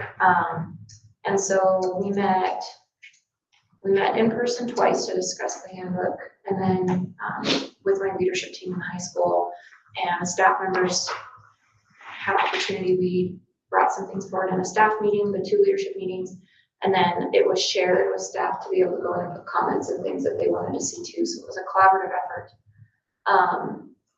Hopefully I didn't miss any updated information as far as contacts and things go. So I didn't color those, but the table of contents has not been updated correctly, but it will be before it's as we tried to kind of reorganize based on topic and content so that it was easier to find something when you're looking for it. But we had all of the recommended health information that Maggie recommended, and so all of that's in there. When we mentioned forgery, cheating, and plagiarism, we made sure to add language about this potentially including the use of AI. And then the bigger areas that we adjusted, I would say, it would be within attendance. We have one slight thing that as an administrative team, we decided to be consistent on in student appearance and not allowing hoods. Well, we're still allowing the hats in high school like we have, but hoods will need to stay off because the hoods are harder to identify students when they're up, if they're walking. And it also hides the earbuds very well. So we won't allow hoods, but everything else will remain the same there. We did update the cell phone to say that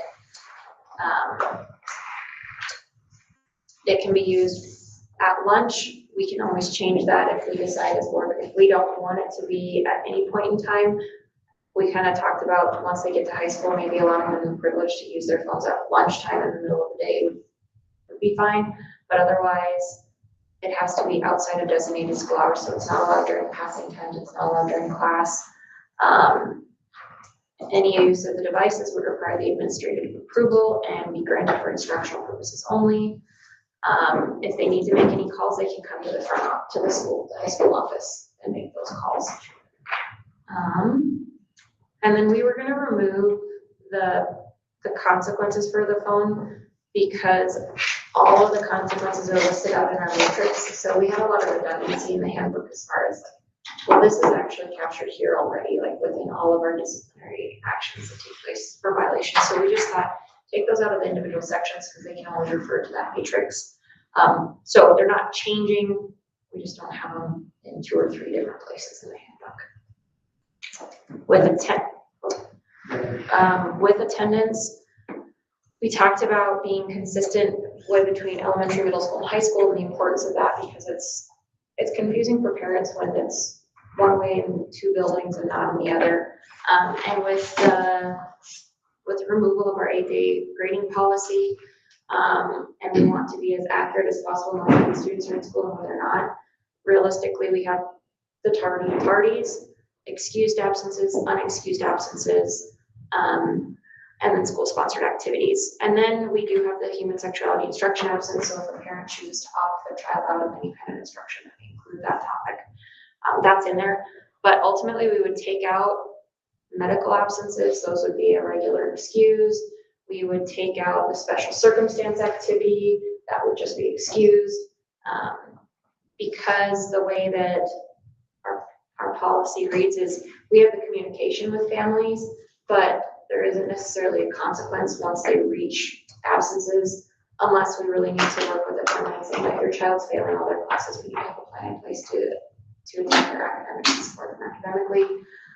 So if we know that it's for vacation purposes, or we know that it's because of baseball, or we know that it's because of medical appointments, or whatever it may be, we basically would be in communication with family, but not require that meeting and potentially the added academic support. And so those were the updates there. I've got a question for you before you go on. With the situation that we had earlier this year, is that addressed anywhere here, or are we back to where we were? I might, so that would be excused. Is that excused? So it would be a regular excused absences. Absences would Is be that excused. medical? Or you said you're taking out medical part? We're taking out the medical part because realistically it wouldn't penalize the kids at all anymore between the two. And it's been a lot to manage with notes and tracking in the office. And so if there isn't a purpose to collect that information, then it's just added work. And so that was one of the things, but I think, so under the excuse section, it says it includes illness, bereavement, and parent excuse from instruction, assemblies, events that offend the parents' beliefs and practices. I should add in there illness, healthcare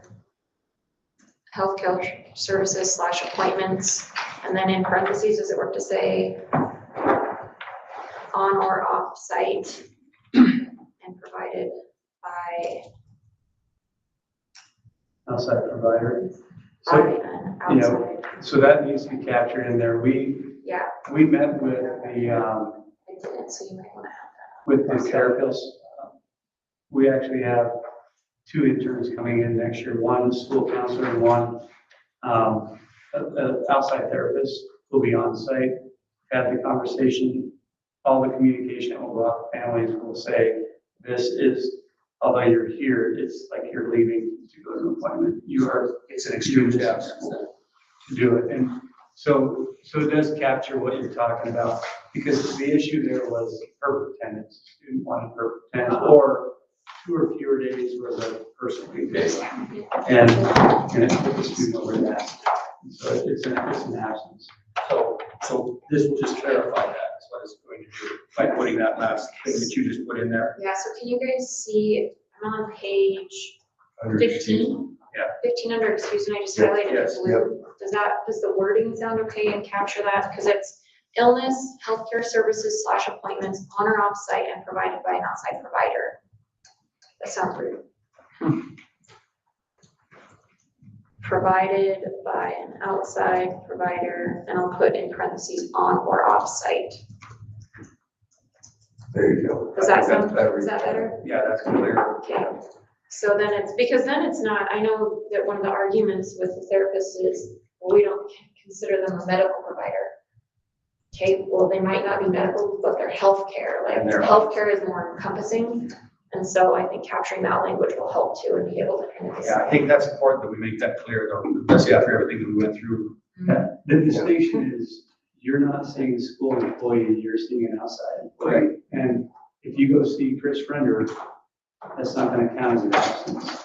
If you're visiting about something going on, if you have an appointment with this outside therapist, that's an absence. And that has to be very clear then, that's the information or whatever it is goes home to parents. And I think Wellspring, as soon as we had that concern, They like we changed theirs, communicated and they updated their paperwork, because they, please refer to your school attendance policy or policy.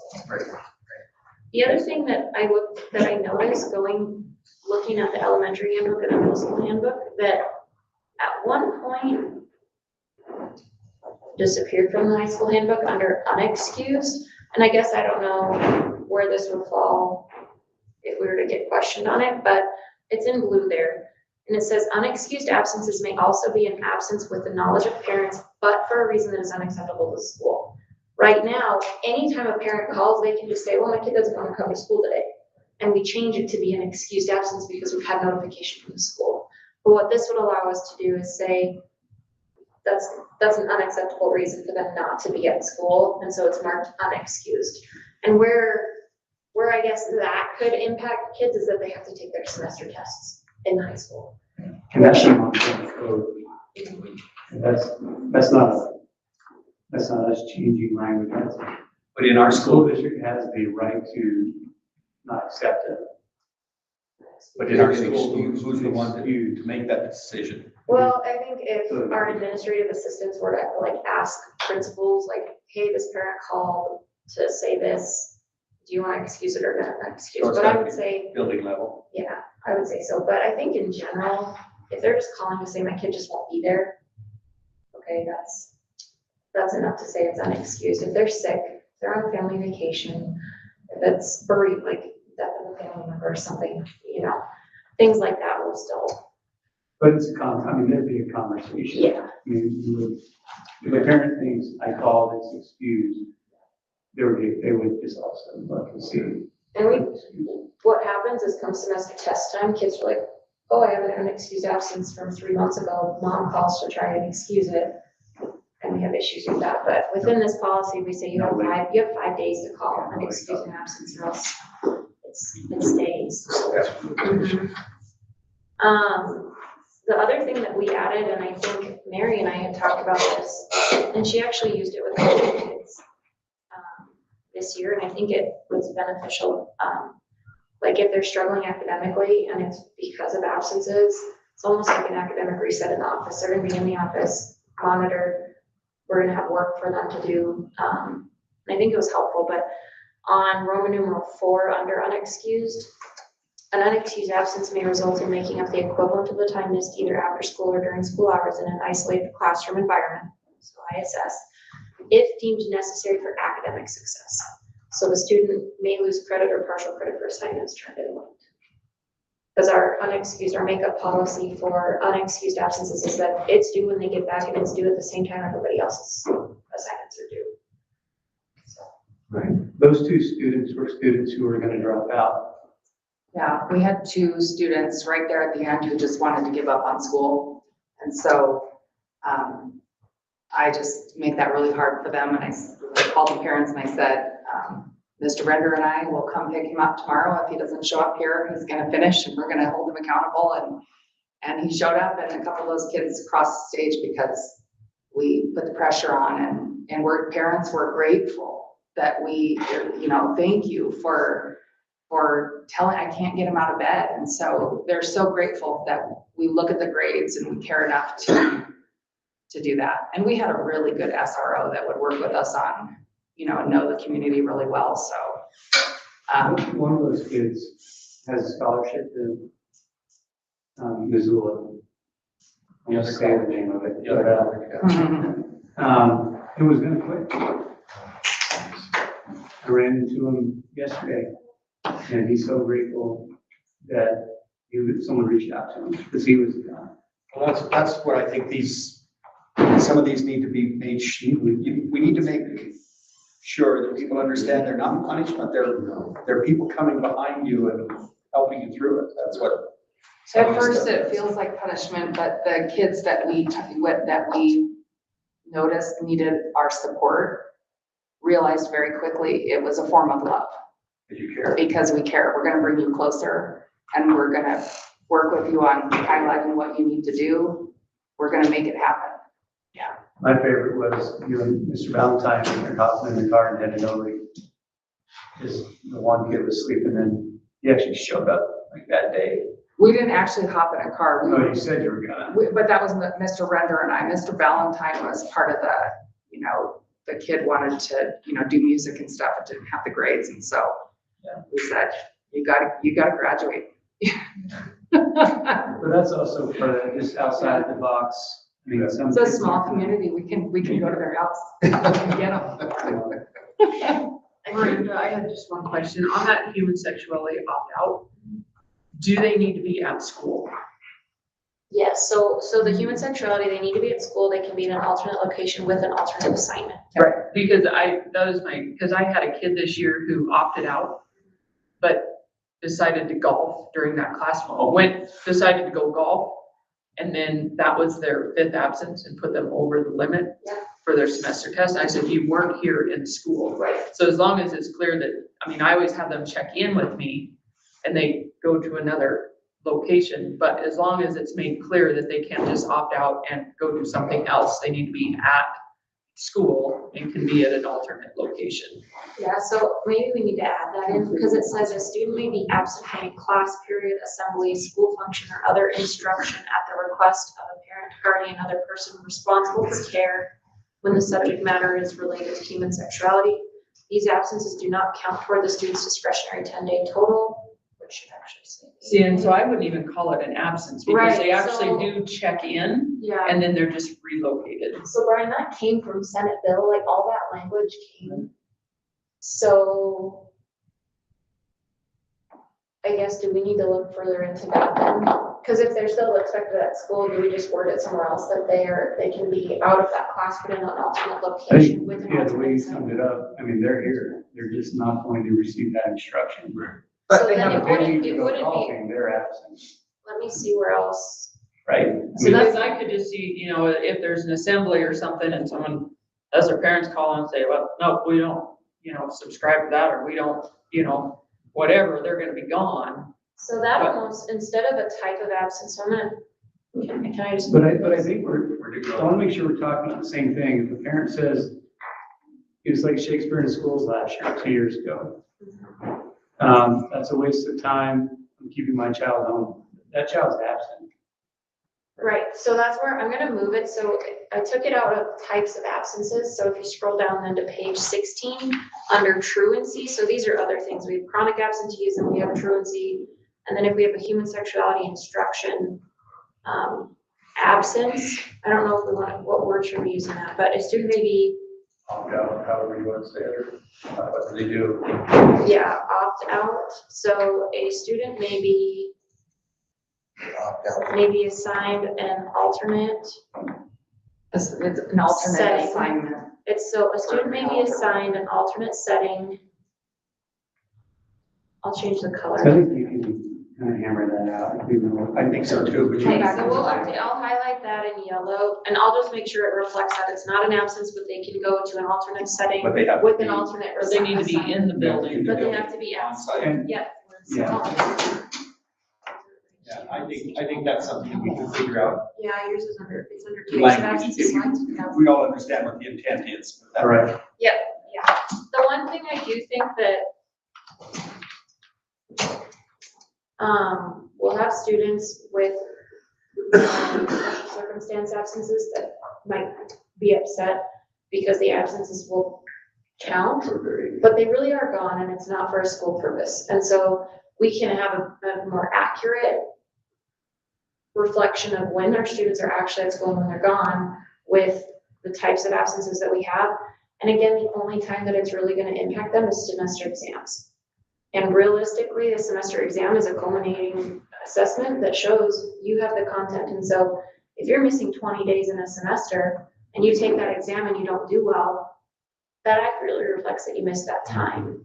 However, if you are fully capable of making up the instruction and learning while you're gone, you should be able to reflect that in a test. You still have to take the test.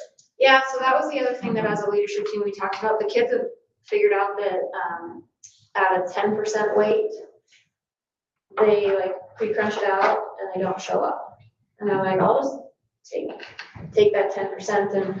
And so this got brought up at our last staff meeting and it was unanimous that they all wanted to go back to the 20% weight on the semester exams that was in place in years past. And they said it had been at 20% for decades and it worked well. The kids, because it hit them harder if they did skip. They have to take it. Yeah, so that was the other thing, and I have that highlighted down, but it's in one spot, and it's the percentage.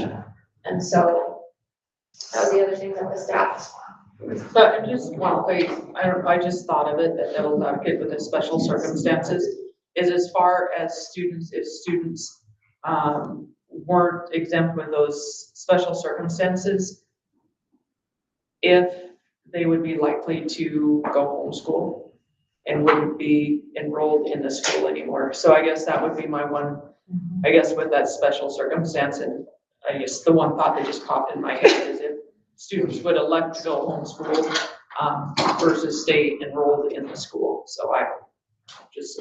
This past year, we had one family that had special circumstances. Yeah. But. Or something to keep in the back of your head without doubt on that. All right, any other discussion then on the high school handbooks? I have a comment. Okay. Miranda, we need to look at, because we can't include what's on 29 yet, I don't think. Okay, I wasn't quite there yet. We tweaked some things with their personal days, procedure wise, and lessened it from 2 allowed absences to only 1 to earn a personal day.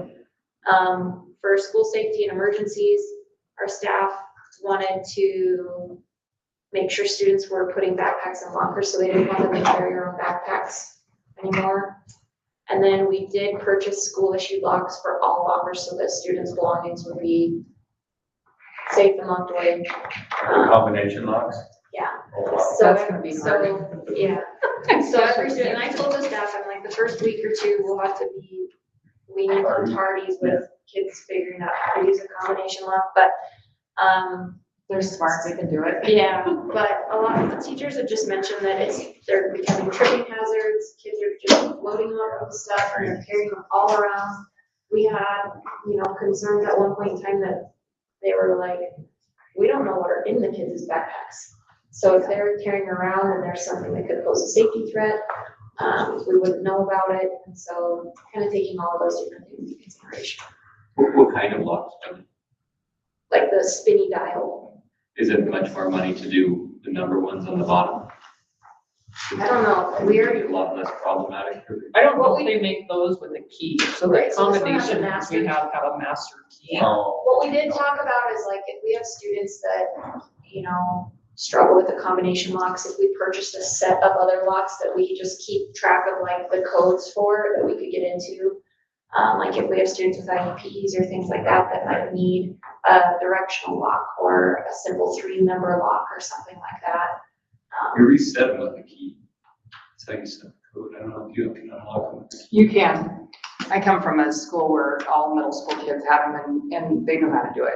I'm talking about the ones that dials are. Oh, got it. Because most of the time when they run into a problem, it's that this way, that way, this way, that way, or you have a number that is just the number on the bottom of the lock may alleviate a lot of.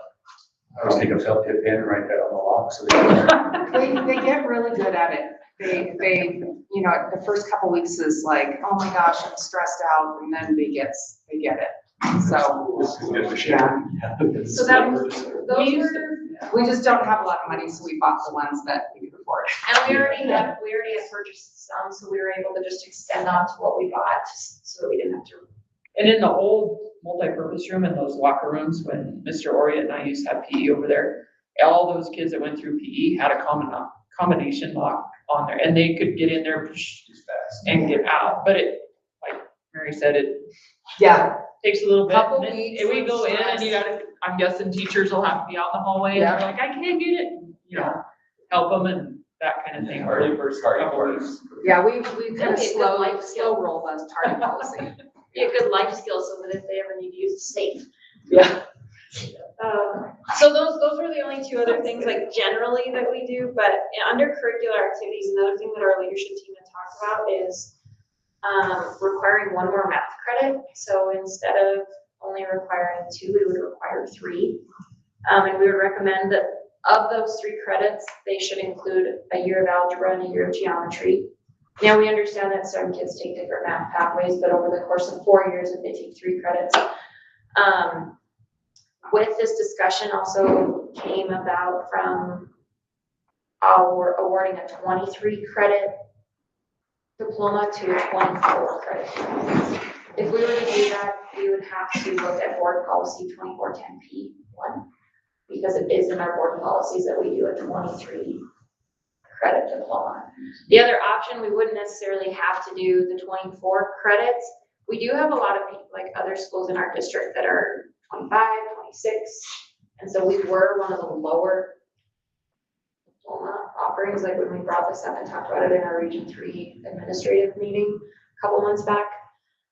But if we didn't want to go from a 23 to a 24 credit diploma, then it would be a matter of looking and potentially saying we trade a math credit for like an elective credit. So instead of requiring 9 electives, we would do 8 electives, 3 math. Would be another possibility. I don't know, I would like more discussion on the whole thing. That's, what's the state requirement? 20. Well, and I think what kind of stemmed the discussion in that one meeting is we had, like, for example, we had a student this year that was doubling up in algebra and geometry as a sophomore so that they didn't have to take any more math the rest of high school. And so then if they do go on, you know, to higher ed, then they've gone 2 years without any math courses, and it's hard. So we have students that have figured that out. Okay, well, if I double up here, then I don't have to have anything the rest of the high school. And whereas if we, you know, go up to 3 credits, then there's some of that math in their junior and senior years. So that's where that whole discussion about kind of adding a math credit stemmed from, is those kids trying to get around taking math later in. How many of our kids currently take a 24, 25, 26 credit? Almost all. Yeah, they're finishing with those anyway. The only class, so, we have, over the course of 4 years, they get 28 opportunities for credits. And so their junior and senior year, they're allowed to take a TA class, and they don't get credit for that. So then that would put them down to 26. And so. Is there still a type of financial literacy math class? Yeah, that's required. So that, we have under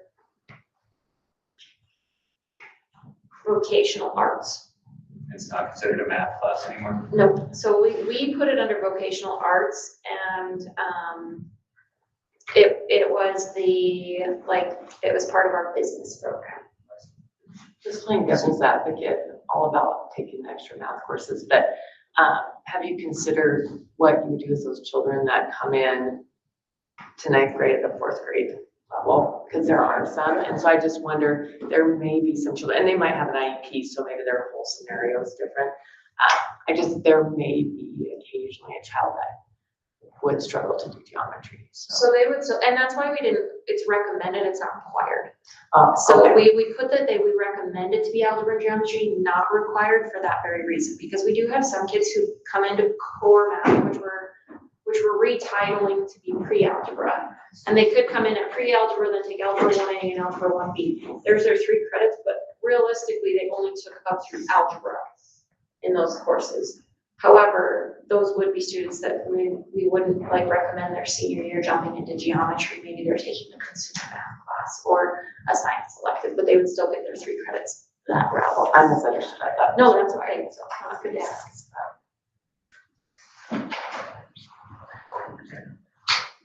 So, I mean, I guess right now, because that 24 credit diploma would take a much deeper discussion, if, for the sake of the handbooks right now, if we kept it at a 23 unit or credit diploma and just changed from 8 elective credits and bumped 1 and reassigned it to the math category, would that be sufficient? And then if we get to the point where we want to look at a 24 credit diploma, bumping that elective back up to 9.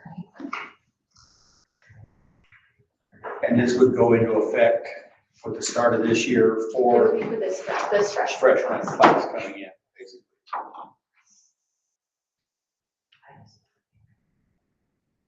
I don't know, I don't have it.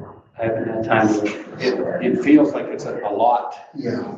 to get through. The concern I have, and I get it, because I've been in I've been away from the classroom a long time. I remember when I was in the classroom, I'm always a little hesitant now, I think, of creating, whether it be this, or we talked about a few things, making changes to policy to change behavior. I don't know, that concerns me just a little bit. I mean, if we have kids that are trying to find a way to rig the system or beat the system, whether it be this or, and I'm not, please trust me when I tell you, I respect everything that the leadership team does and in the time that you guys put in. So that's not what I'm trying to say here.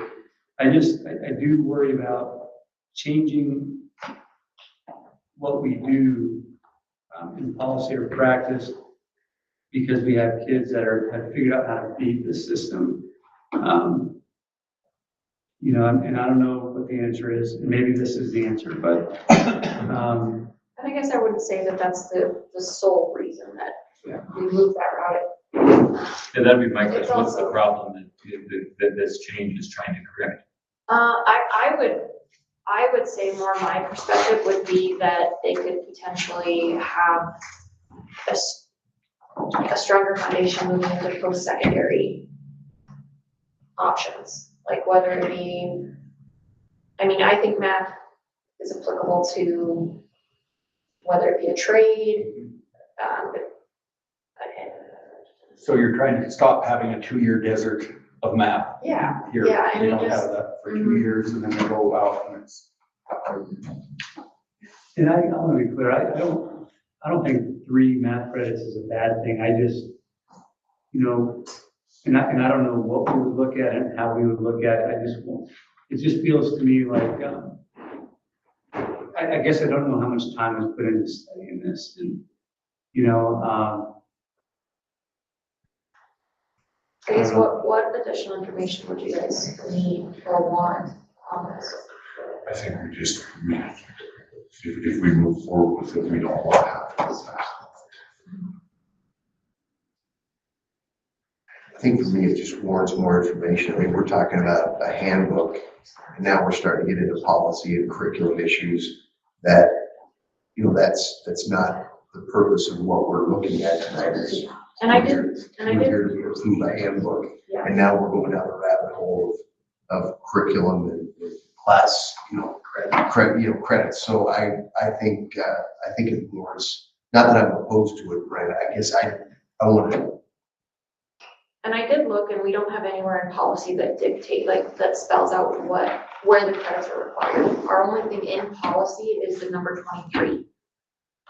And so that's where because I did look into that to see. Doesn't the state require certain things of that, don't they? There's 4 English. Yeah, there's a minimum for the state. For the state, yeah. Miranda, do you have any idea how many, what percentage of our kids right now currently take 3 credits of math? Because that includes Algebra 1, Geometry, and Algebra 2, and it seems like a large majority of our kids Yeah, I would already say, take 3 credits. I would say high 80s to mid 90s at least. Yeah. I would say it's very far and few between that don't take 3 over the course of the 4 years. That's what it was. I'd have to run a report to figure out an exact number. So my only input is I came from a district that did this and spent a lot of time upping their requirements. And as they upped their requirements, they didn't consider some of the back end loss of electives and things. And so I do think any change like that is worth vetting out a little bit more. But there's a reason for it. That gap year, or the kids are going to college, can be tough for them to be successful at the post-secondary Lessons level. are good ones to learn too. What'd you say? Sometimes the tough lessons are good ones to learn. Yeah. But I also think though, we don't have study hall anymore. And so that was a class period where a lot of students, would take a study hall and they lost that opportunity. So now without that opens up a class period extra. So that's 4 credits per year that students have extra that maybe they didn't when they were taking a study hall before too, that they could now take an elective or those kind of things that they weren't necessarily taking those electives before because they had a study hall. So And I agree with that, Michael, and I think by doing that, it's gonna naturally cause our students to have more credits. How we measure those credits and involve, whether it's math, English, foreign language, whatever it is, I think we need to think about that a little bit more and work in our policy rather than our handbook. Okay, so I put it back to how we have it, and then we can put a pin in that for discussion. Sure. Down the road. Yeah. I think I would just ask that, so that I can provide the right guidance and support to our leadership team, is what information do you want us to find? Because I don't wanna come back to the discussion and be like, well, what do you? Yeah, we're not being able to help with the discussion. What would be helpful for me is, what did you consider to get here? I mean, what was the conversation? What was considered, what data? I mean, just the question right there where, it would be good to know how many kids are already doing this. But I think for me, I just want to know, what was the conversation? What was maybe to your point, Ethan, what are we trying to fix? And yeah, just what did you guys talk about? What prompted the discussion? What was considered because more math is not a bad thing at all. And I do think we can tip our parents over a little bit if we raise graduation requirements, even if we're really not raising them that much. I think just the mention of it can tip people over. Would you guys want the data about what our surrounding schools do, what their diploma and requirements are, in Bozeman, Belgrade, Three Forks, Townsend, just even That around? might be helpful, but I think even more helpful than that, to me, would be what our students are actually graduating with. What are we typically leaving with? I would think that the kids that only take 2 credits of math are probably a way smaller number than what may be imagined. I think that's just kind of a natural progression. You take algebra 1, you take geometry, you take some other math, and that's just kind of a natural way. I did that and become a farmer. That's kind of what I did. So I think and I had study halls too. So I think by not having the study halls and having those requirements that they're taking these classes anyway, I'd like to know kind of what those numbers really look like for us. Maybe something I would want the leadership team to look at. I would be interested in information on how many kids do we have doing work-based learning right now? Because I know that was, I think that's also a big part of our group, our community. And actually those kids who are involved in our CTE programs, that requires a lot of math too. So I'm not saying one in place of the other, but I wonder because I think the only time that work-based learning opportunity is offered is 7th period. Is that correct? No, we've done it so that we have a 1st or a 7th, because we've had students that have morning shifts. Mm-hmm. And then depending on kind of where they're at credit-wise, Chris works really closely with them, and if they do an extended period, so they only can earn the 1 credit for 1st or 7th. Right. However, if they want to do an extended work-based learning, we would allow them to complete 2nd up to 6th. They just would not earn credit for that. Sure. And they probably have enough credits. Chris is already tracking that. Yeah, and because they only do work-based learning in their junior and senior year. Mm-hmm.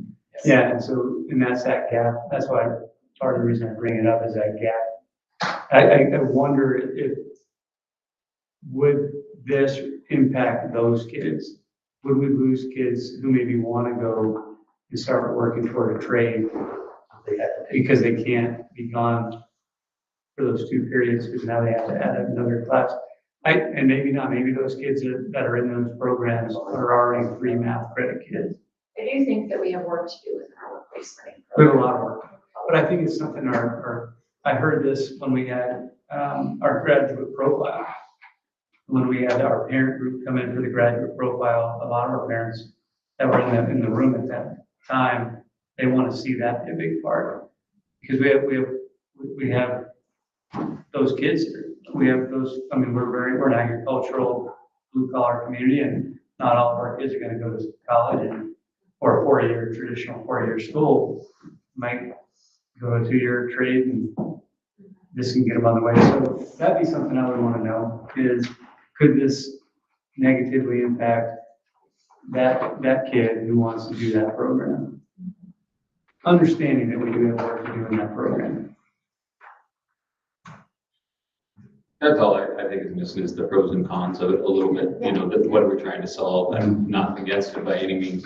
And that's But why what I are we just trying wanted to to solve? Because if we just look at another school, the other schools are doing this, it may or may not be relevant. One thing that would make it more relevant is what are their offerings there too? Because, you know, Bozeman, Belgrade have a lot more options in the math classes in particular, but all classes that they offer. So that is different for different kids there too. And we're a little more limited. So it's not, it's kind of comparing apples and oranges a little bit, although it's interesting to look at. So if something in the handbook that we're recommending impact is a policy related, we would go to policy first and then back to the handbook. Yes. Okay. That's the way I see it happening. I don't think that we can put something in a handbook that's not already in policy. Okay. Yeah. The handbook has to be in alignment with Yeah. our policy. Yeah. Yeah. Now there are some practices in our handbooks that are not in policy. I mean, there isn't a policy, but the handbook carries the weight of policy. So if you have something in your handbook, you do have to follow it, right? It becomes policy almost. I mean, by the letter of law. You know, I think the other thing for me, more than the math credits, is I would want to know how are we going to communicate this to parents, because the bigger concern for me is anytime we start talking about changing graduation requirements, where does that start for what age group? I mean, because if I'm a sophomore, you know, or whatever, if I'm somewhere in my journey, how does that impact me and my pathway and the rest of the way? So I think there's a lot of, and even how do we communicate that to parents and have parents come in and maybe get their thoughts on it a little bit? Because I'd be happy to facilitate that conversation with you guys with a superintendent advisory council. I think so. Maybe the more appropriate route to go is with tying it in with our student graduate profile. Like, do we? Absolutely. So maybe that's the more appropriate route to take this in, is because then it is all stakeholders involved. And part of that would be, we're increasing the academic expectations of our kids, so do we want to do that? And that would. Because we're losing, I mean, the kids we're losing are high school kids. They're going, and it's because there's more options.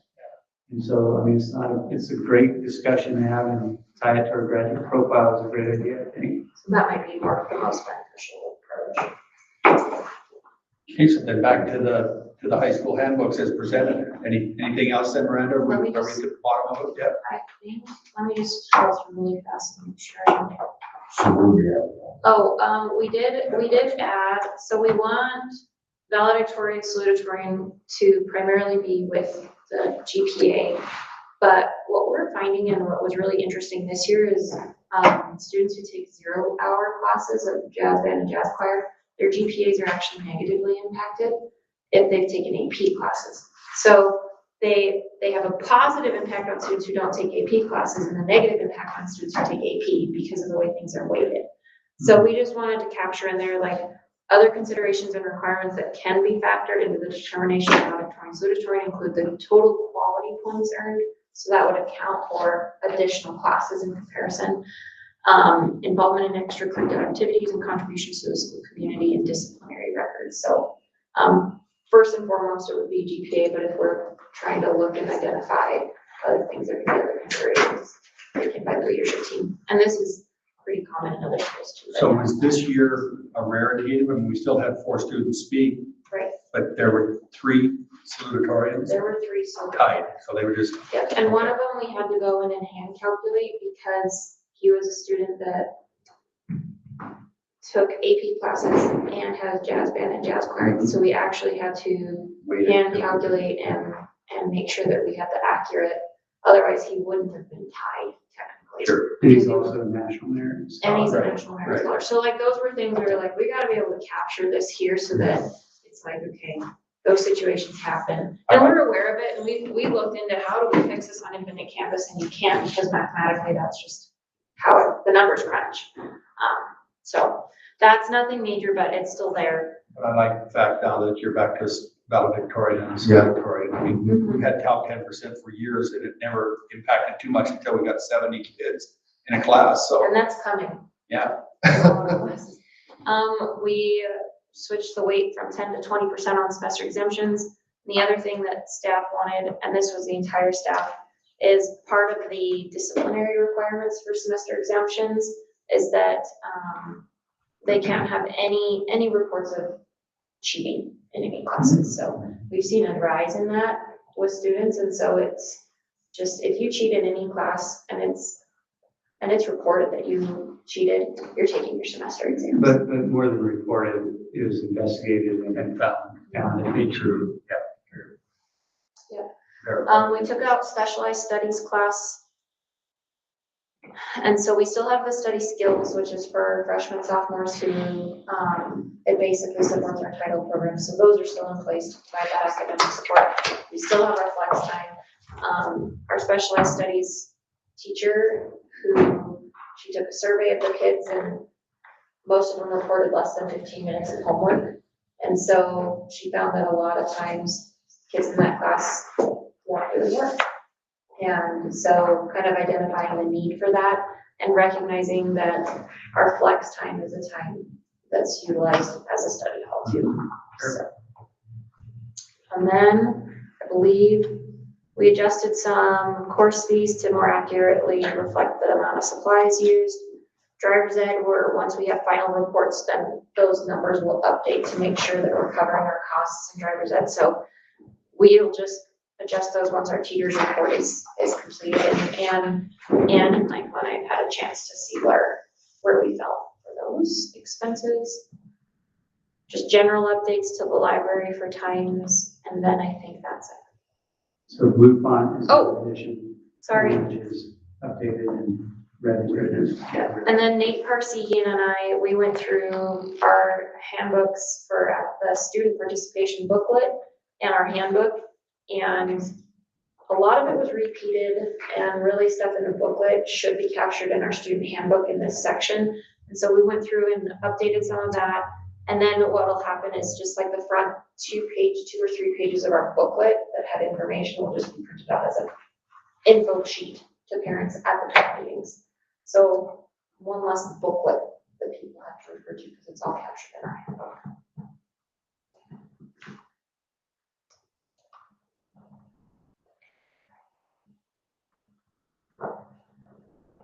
Can I say something? Is this an appropriate time? I'm just wondering if with the removal of your study hall, your specialized study hall, if you'll notice a change in the number of students who are doing things like doubling up, because, and I recognize there's a shift in homework that's being assigned as a week, so it probably is down a bit. But I'm just wondering if that might be something useful for you to track, because I do wonder if you'll see less people signing up to do that because of activities and involvement and, having that homework load potentially. Well, and the homework load has changed. So between our Algebra 2 teacher and Geometry teacher, I talked to both of them, and they both were like, we don't really have much homework in either class.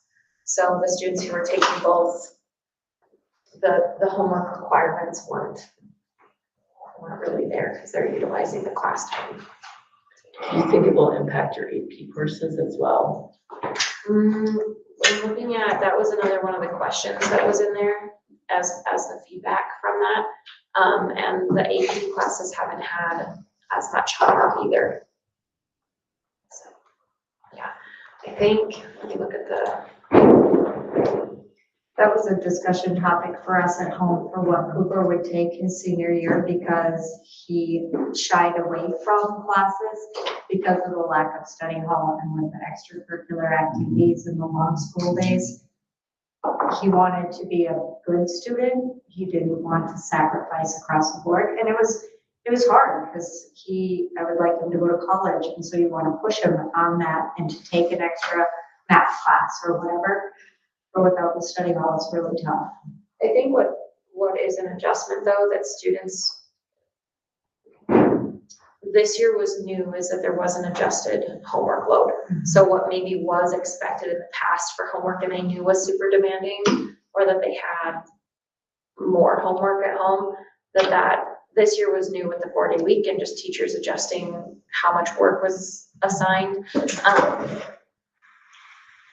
think that, like, that was also new for kids. Like, they've only been able to make decisions about operating on what has been. And so, I think that was a big discussion in our house too. So it's definitely out there. Yeah, I would say something to consider in the next few years. Okay, any other questions for Miranda on this handbook that we've added to and taken away from? And we're kind of back to what you presented to us tonight. Any other discussion on that? So are we tabling it or are we approving it? We're approving with what she brought here tonight without the new Curriculum? or correct. graduation Yeah. requirement. We're not touching anything. No, Correct. Okay. no, just the changes that you brought to us, basically. And then I'll just reword the human sexuality Yeah. piece, so it's not an absence, it's a alternate setting and alternate assignment.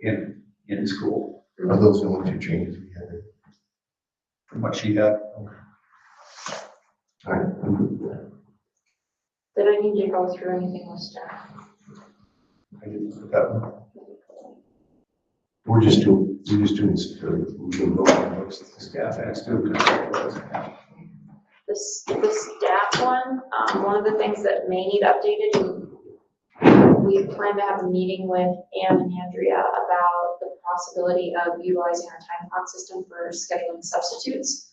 I think that was discussion in the coming weeks. It was on the calendar, so if it happens, but instead of using the cold calling and kind of old style way of finding and assigning substitutes, that would just be updated to reflect the processes and procedures there. And then, I don't believe, I mean, stuff we've already talked about, like, behavior applicable for the entire school year, not, Yep. for no cheating, dishonesty.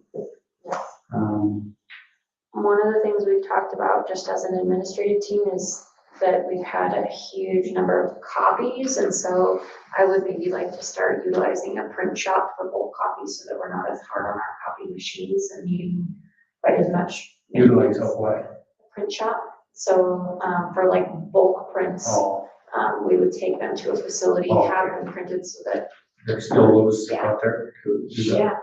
yeah, so then that way, that would help in costs for For copy machine. the machine maintenance, toner, supplies, and so that was one of the things too. Do we still have the Rizzo machine? We have the bulk copies. Jackie Valentine. Is that not a Melody list? It is, but I think we might still have it here. I was just gonna say, because Jackie Valentine used to do that for us, like as teacher, we would put in our requests and she would make those bulk copies for us and then get them back to us, and that was wonderful. That was what on what? Rizzo machine. Rizzo machine. That wasn't the thing when we used to be in school. We were children. No, not that one. Not that one. So this staff handbook is. Yeah, pretty Not straight. a lot of policy. So, Okay, can I add one, and we don't need to solve it right now, but as far as attendance codes, you know, there's a need in our district to be K-12, same attendance codes. That doesn't need to be reflected in any handbooks. it is in our student handbooks, Okay, and we took all 3 handbooks And they're all the same. Okay, good. In the attendance, the only thing we'll need to adjust in all of them is that human sexuality, so that Yeah, happens in got it. all 3. perfect, thanks. Okay, any other questions about either the staff or student handbook for high school? Any other discussion? All in favor of the approval of those 2 as presented with those additions and corrections that we've had? Say aye. Aye. Aye, motion carries. Okay, so quickly, the certified, classified, and substitute handbooks, Andrea went through and just updated those. So if you click on The certified, you're gonna see the same thing in the classified, so we don't need to look at both of them necessarily, but just updating the years in the table of contents, adding athletic workers, anything that's in yellow, these are things that comes from Via and her guidance. It's just stuff we have to add in as a district, so kind of updating it. And for us, we already have all this in, but we highlighted those areas anyway. The non-discrimination coordinators and so forth and so on. And I would add that at the building level, our building principals also serve as Title IX. So a report can go to me at the district level or to building level principal. If you scroll down, I mean, anything yellow is just personal to us. Red, strike and through, just updating from 187 days to 166. Some language about athletic workers, what they're paid. Yeah, I mean, it's just adjustments that we've made with our insurance. Right. Means, so nothing, just mainly updating. Now, if you scroll down far enough, you'll see some green. That's language that we are adding to these areas via guidance that gets us in line with all the laws around Title IX and everything else. In green? Yeah, so if you go down to page 15. Oh, really? Are you not seeing green on yours? What page were you? 17? 15 on the certified handbook. Oh, you know what? They're linked. I changed it on the original. So, for example, if you go to page 15. Yeah, I have green. You can see it? Okay, yeah. All right, so page 15 on the certified handbook. Okay, it's a different page number over Yeah. on this side versus what this page. Yeah, there we are. So all the green language is coming straight out of law, and we just added it. And we added it where we were advised to add it in our handbooks. And so it's the same certified and classified. Did we not have any of this in before from the state, or is this? So the guidelines are more detailed and specific, so we added, we didn't take anything out, so this is all added to what we already had. Okay. And it's straight from her, so. But, so certified and classified are the same. And then, you go to the substitute handbook.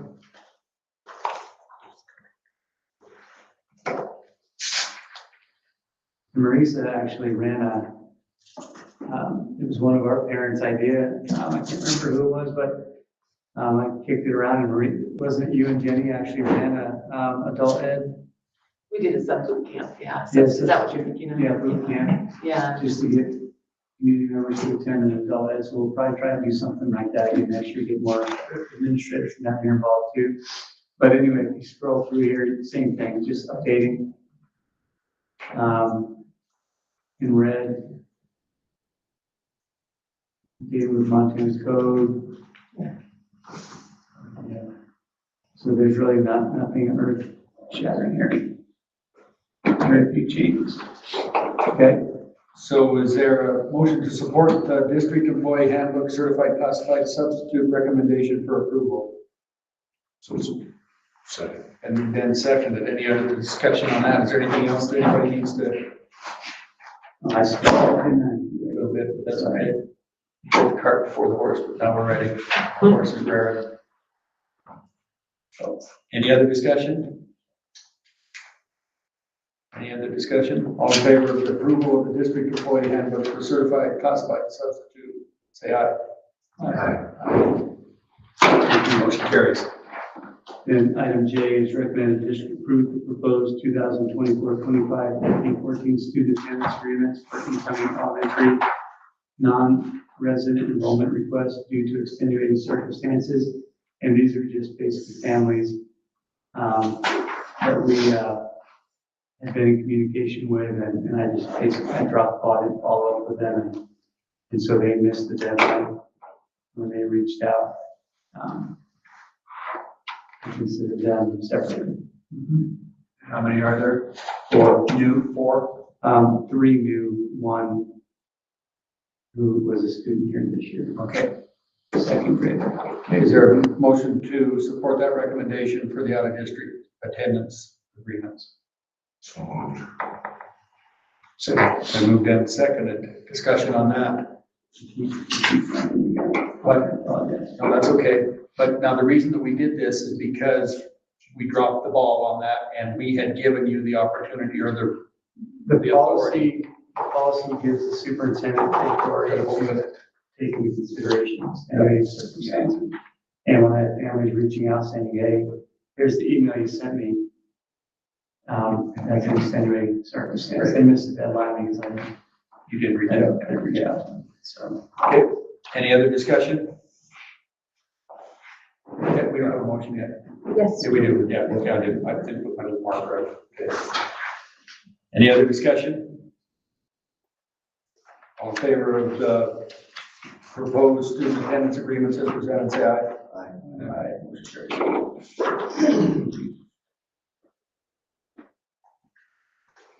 All right, item K is recommended the district approve the proposed board policy required update 1420.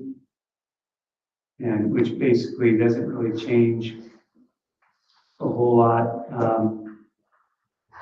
It speaks primarily to recording and broadcast, which is what we're practicing for the second month in a row.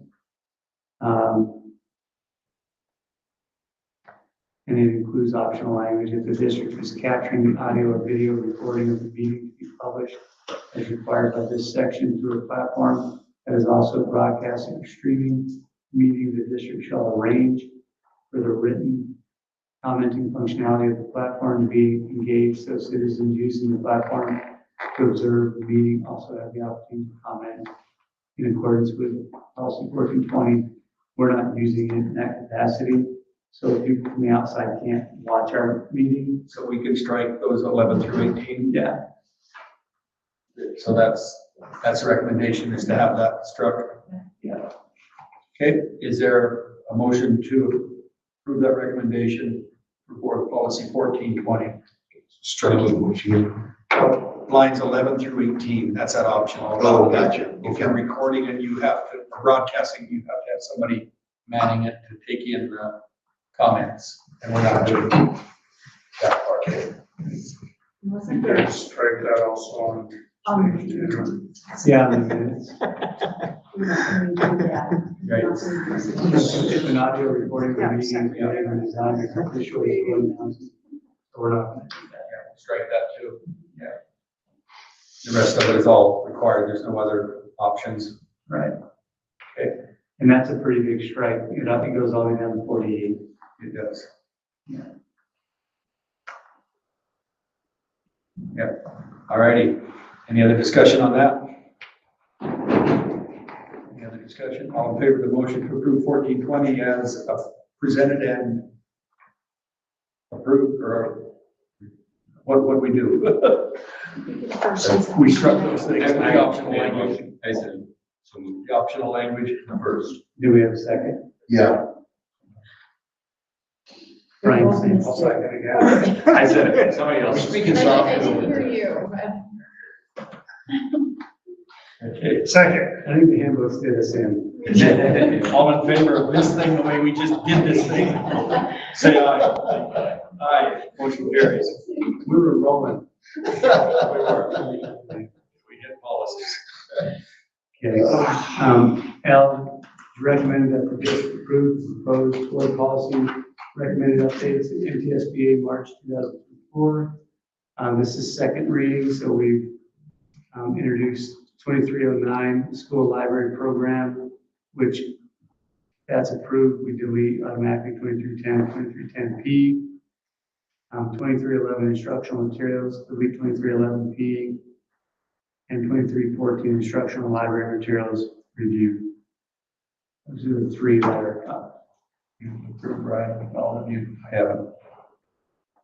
So- We looked at it last month. Yeah, we looked at them last month and we linked to what we talked about last month, that NTSBA March 2024, kind of give you a brief synopsis of why the rationale for each.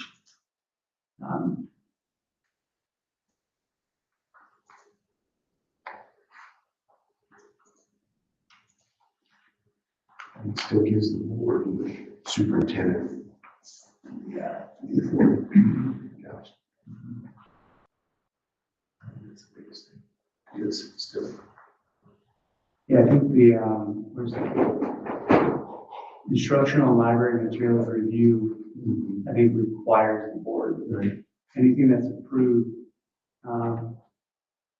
according to clause 2309. So if we're following these policies in our adoption materials, they can't be removed without formal action of the board. Well, they can't be introduced either, correct? Right, yeah. I mean, the board, yeah, there's a review process now. What's the structure for governance Have of the we done request? that before, right? No, no, we should have as best practice, but our policy, so what I did today is I went and I looked at all of these next to the actual policy. And these are much more detailed and pointed, and the policy is pretty broad. And so, I wouldn't say that we have to come to the board with all of our, instructional materials. But now this is there's no question now, when you're looking at instructional materials, that on a grander scale, I'm not talking supplemental materials, but core curriculum materials have to come to the board. And it's consistent with state and federal law. Yeah. Okay. Anyone have any other, first of all, we can do all three of these together unless there's something that we need to do separate. 2309, 2311, 2314. Right. Is there a motion to approve the recommendation? So moved. Second. Then second, and anything additional on those that anybody wants to look at, talk about? Anything, any other discussion? All in favor of the motion to approve those three, say aye. Aye. Aye. Motion carries.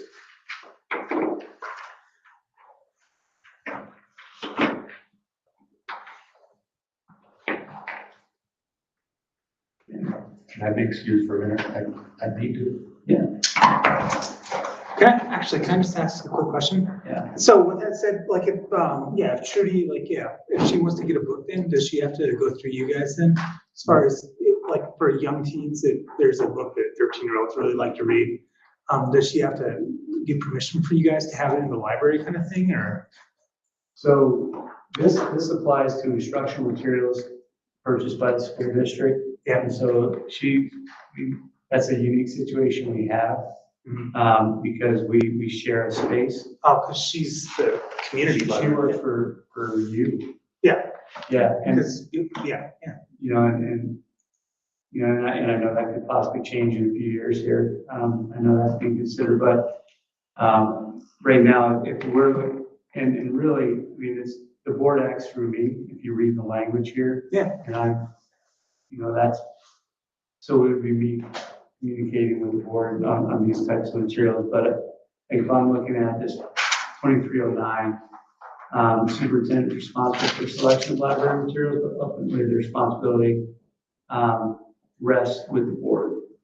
And so the board acting through the superintendent delegates the authority, but so that basically tells me I have to go through the board for this. Does that make sense? Yeah, but back Trudy to, does not have to, so she wouldn't have to then? but we would, But if Trudy, because we're looking at trying to do like a community library, maybe in like 3 years or 4 years. right. And if you had a school library, then I guess, if they wanted to add any books, I mean, I guess, is that the protocol that's kind of coming down now? Or? Right, so for us, now they're not under our jurisdiction, so to speak. She's a public library. Yeah. But we share a space.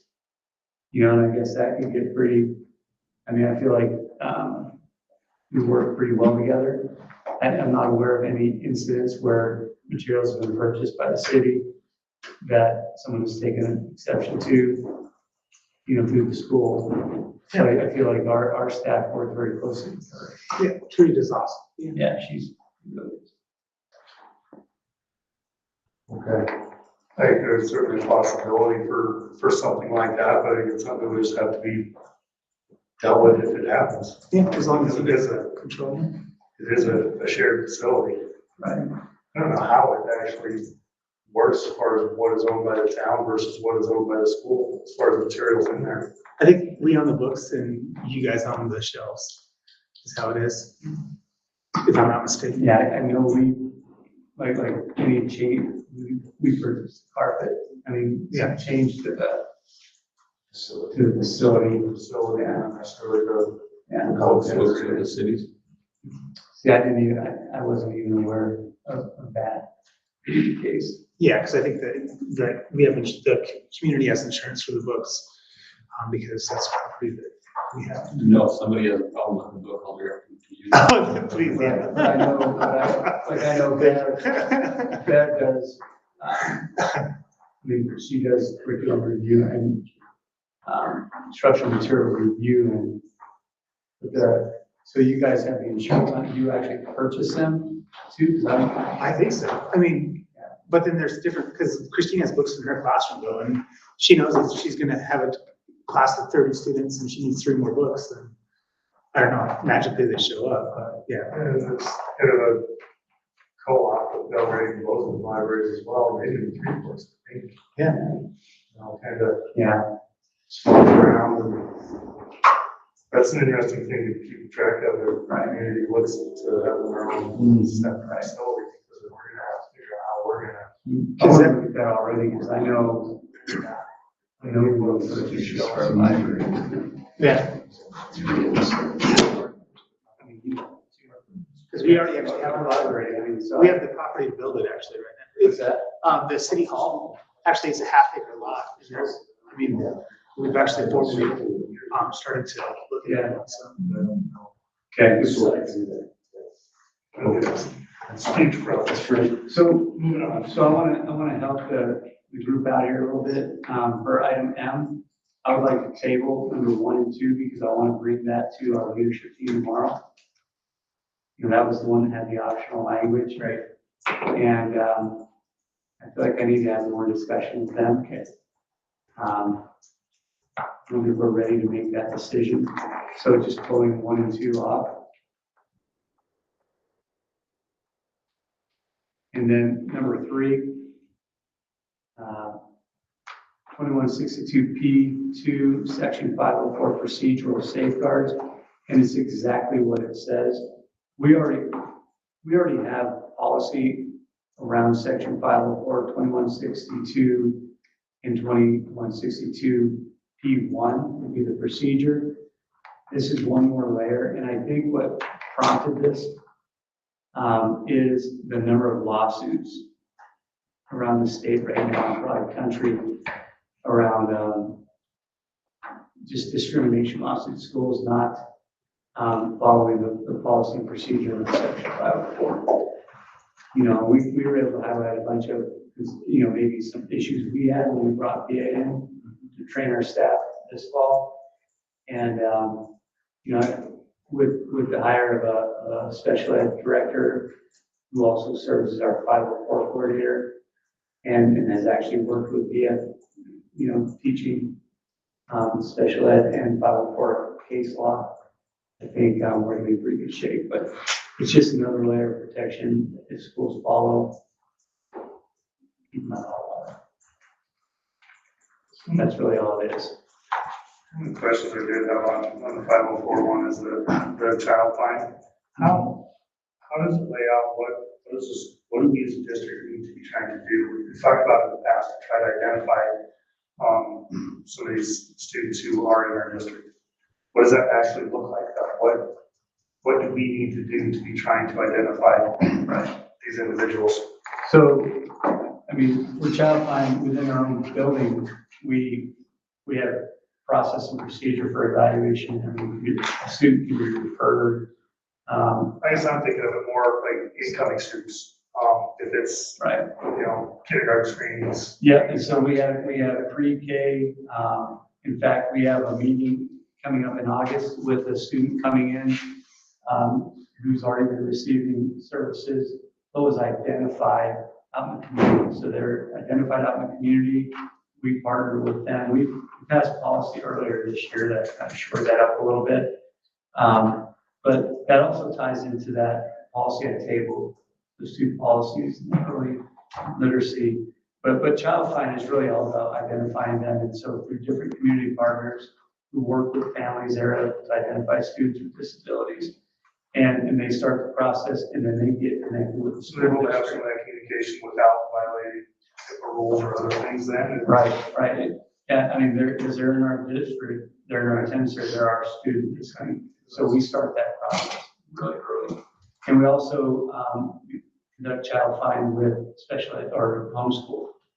So every year annually, we send out documentation to homeschool. So that is going on now, okay. So, but that, I mean, that's more special ed. This is more tuned in with 504. And keep in mind, special education is an educational bill. It's an educational law.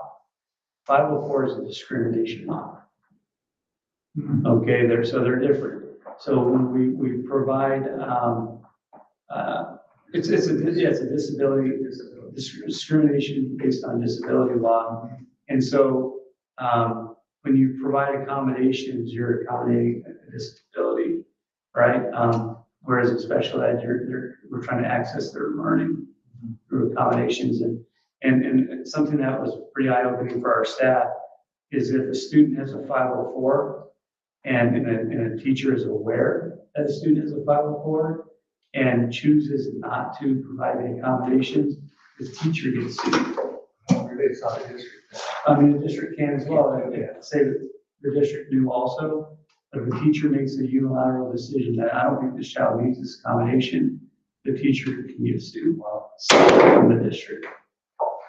And when, that was pretty eye-opening when Via said that to our staff, because I don't think I knew that at that time.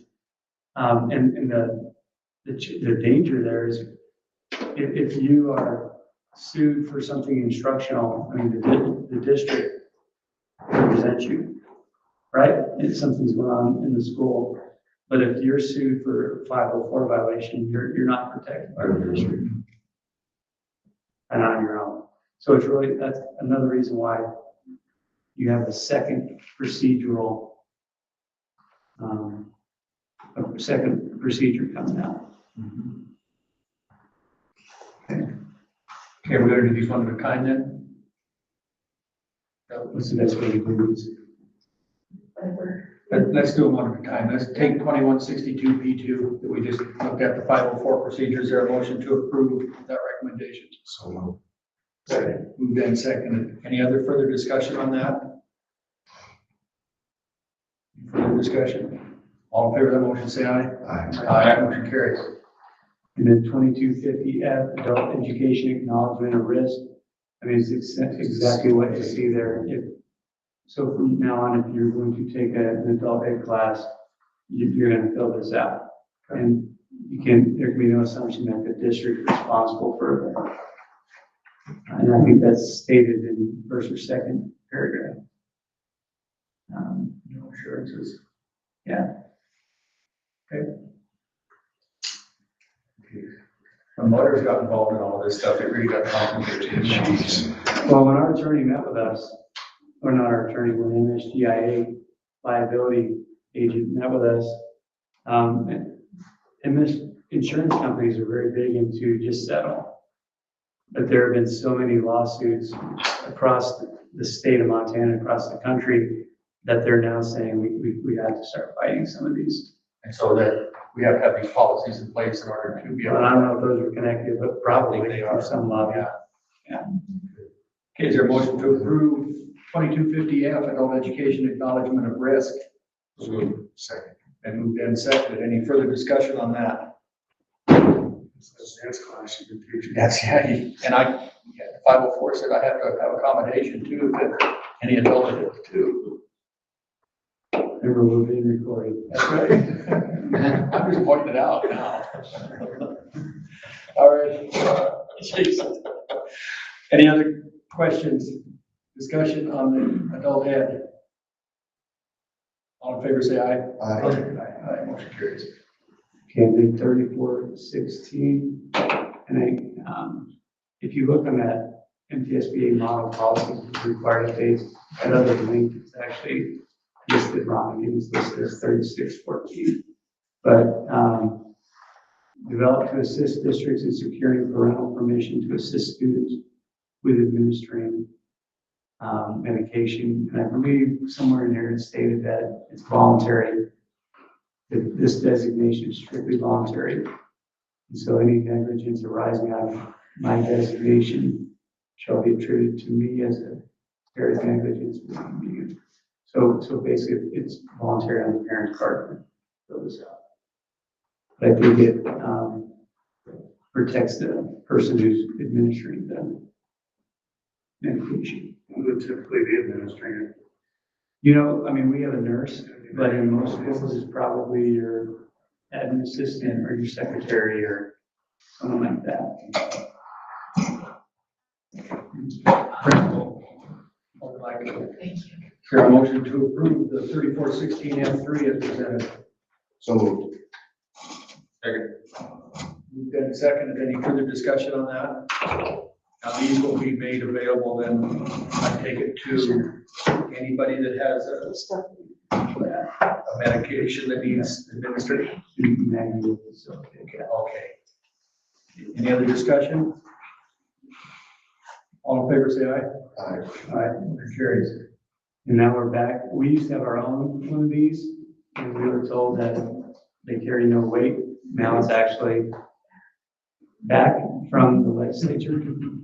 So, facility use, there is now a risk agreement so that you are participating. If you're using our facility and you're not part of the school, you assume the risk.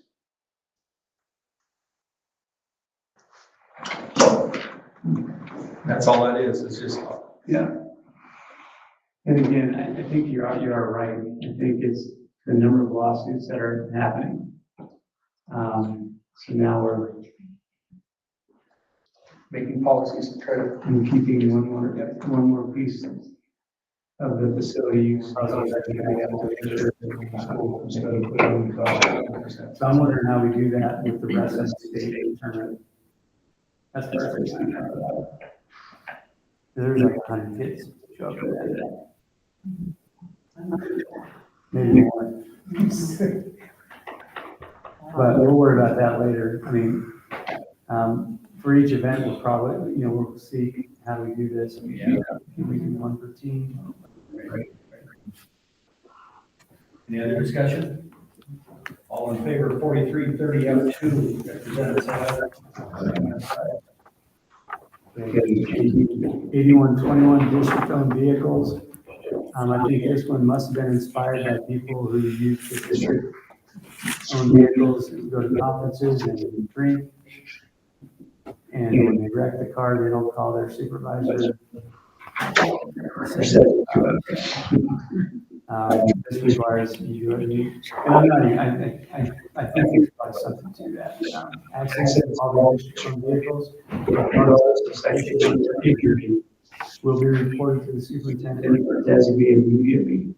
Drivers shall make themselves readily available for questioning by the district or its designees absent the medical attention.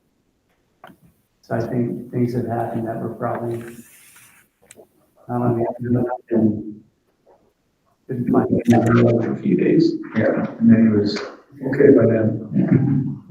But it's now anything he's recommended to do. Special operations. Is there a motion to support that recommendation? Okay. Then second to approve 8121 district-owned vehicles. Any other discussion on that? Any other discussion? All in favor of the motion to approve 8121? Aye. And they conducted repairs, basically any structure to repair, you have to go through these four pages of steps just to make sure you're accessible. Which, I get I'm kind of feeling that right now ourselves. And so, yeah, I think just the whole premise is, following these steps, making sure that whatever you're doing construction wise. This involves local health authority. Now, instead of, well, I guess it's building code inspector. Yeah, it doesn't have to, it's even more, right? Okay. Yeah. But it comes down to accessibility standards. Because right now, that we're dealing with the OCR complaints in the district is, you know, I mean, instead of going out and putting in a ramp, we have to hire, you know. Construction company. Yeah. Cut the. Is this required policy? These are all. I mean, it's probably if you don't about it. And I don't know this for sure, I haven't spoken with our agent. But there are certain things that if you don't have this in place, you might get asked that when you now are dealing with a student and your insurance company, you have a policy in place.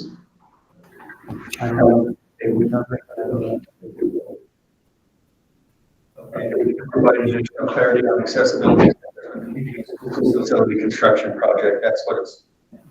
What extent, you know, what does that facility entail? I mean, you know, for example, if this would have been in place prior to doing a, which we were at going through all this for that, I don't know the way I would.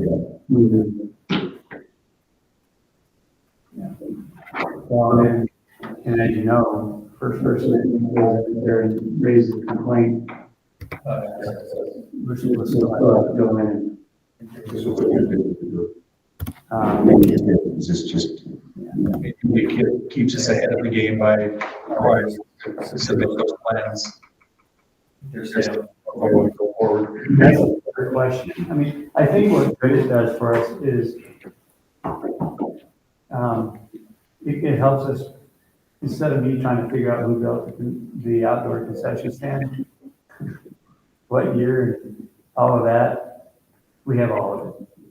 And I think that's the good of it, is, you know, in a community where we have so many people who want to help, it kind of holds us to make sure we're doing it the right way. And that's good. We work, I mean, on everything we've done with that softball project, we brought people to do that, they're experts. And I think we probably, you know, here, I think it probably would be, just by everyone brought in now, is it a dirt field or parking lot? Yeah. But I think, oh, yeah, we brought,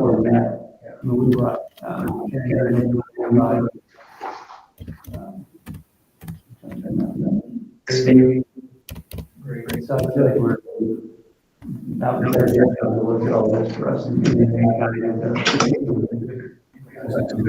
project. A very small project of some sort, this is going to, Some costs. yeah. Not anything of any size, just this probably a good idea, how you announce it. You know, what point are you going with parents to go and shower? You know, all the other garbage that's or some project, I guess, It's going to have a little building code authority for that. So that would be code authority would be PHS. PHS, Health and Human Services, that has more authority and, no. I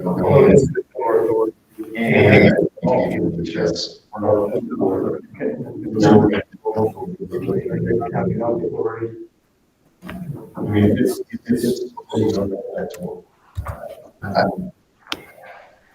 When we look at W on line 19 through 21, I think that this is demonstration and announcement extent feasible or viewing construction portion of the facility is readily accessible and usable by persons just consistent with the currently applicable.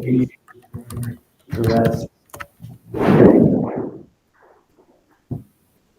I think, what you're doing, most of this isn't gonna be applicable. You know, these are these letters. I'm concerned that it's something we're planning on a problem. No. Your documentation showing GPA test, use of radon prevention strategies. I mean, you're a builder, you know, I mean, is this? What's that? There's one more thing, yeah. I think that anything you guys do are ADA compliant anyway. That's what you do. Yeah. Can you tell me how the civil rights have had our football? Yeah.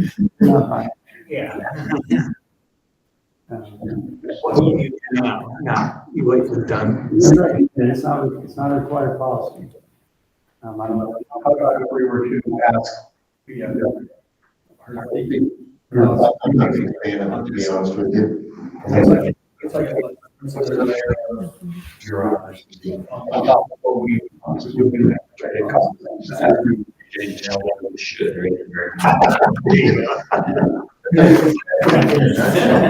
What they're going to get ready for the demonstrated maximum, you know, anything we do needs to follow the federal line. I mean, it's, we have to do this based on building the federal law regardless. Now they're adding a whole layer to that. Yeah, I'm in favor of, but that's anything. So let's just reach out and find out what, why that.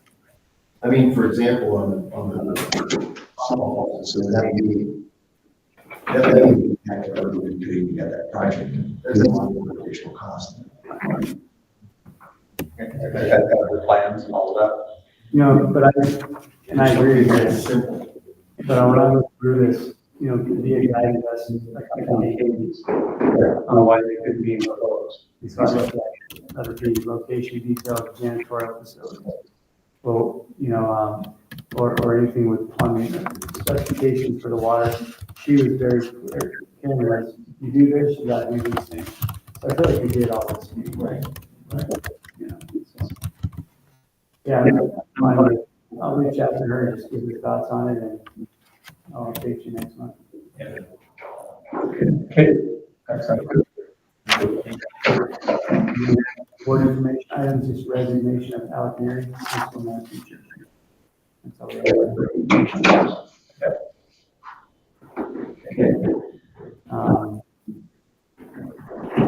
Principal reports. Did you guys get Jeff's? Sorry. Or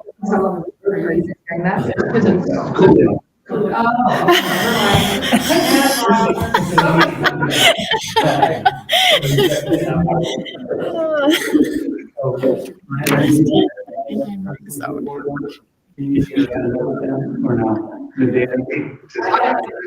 I can go through, I only have the SBAC one that I created, and I can go through that when I go through my report. But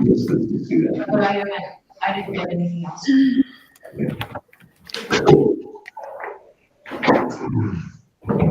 You want to, who wants to go? Who's up? Miranda, you're up.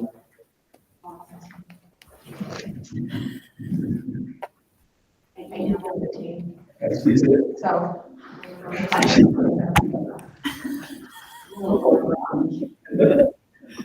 Like, all right, I won't take it out.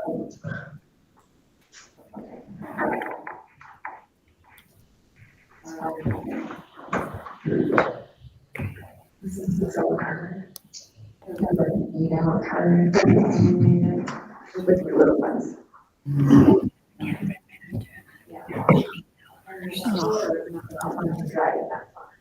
We get to climb the back one. Okay. Okay, so first and foremost, what through what we graduation was wonderful, and so thank you to Michael. She was in a ton of effort and to make that show go on as usually. So thank you. I do a great job of that. Unbelievable people, so many people came up to me.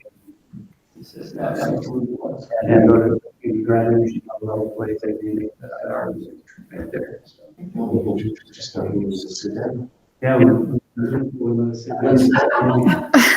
I didn't think about it like after the pledge, I kind of took consideration last year. I added that. Yeah, but glad you said something because after the pledge, like I don't know. You know why I said something? Because someone behind me said,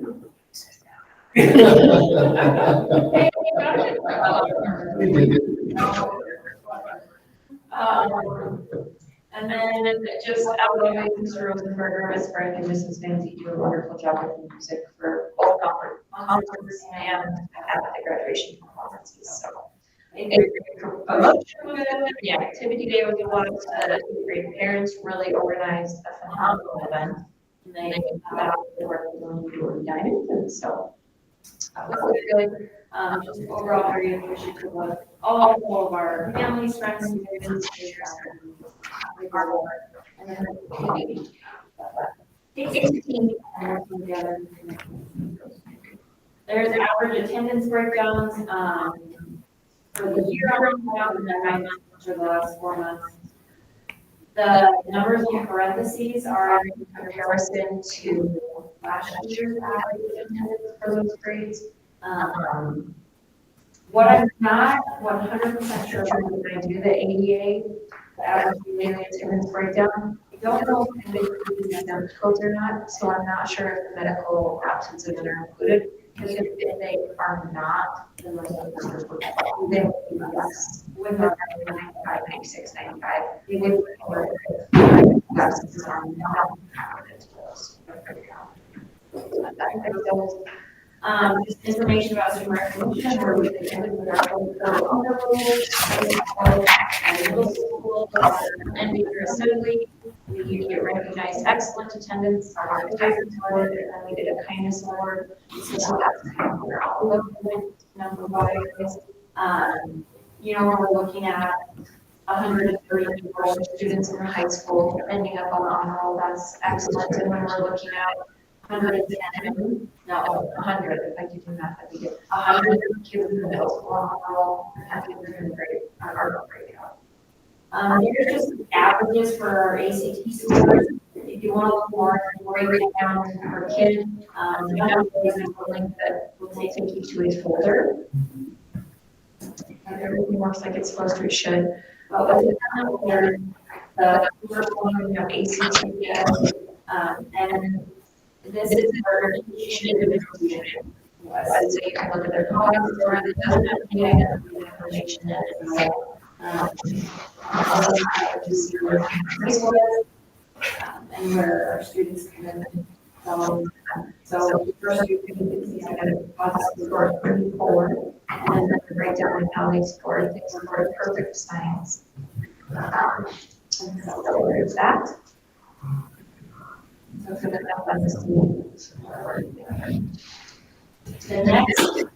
next one on in that folder is back, and so there's the imaging last year in comparison to this year, and the arrow will show like the third graders last year and this year's third graders, so that's kind of the shift. So last year's grade was 35% of the same year, like at the mark, for 35 who are hearing 18 and 3 in those lower two categories. But there's kind of where the shift has happened in those groups. And I would say too, when you're looking at these combining green and blue as far as students who are where they need to be. And so those numbers are on the state.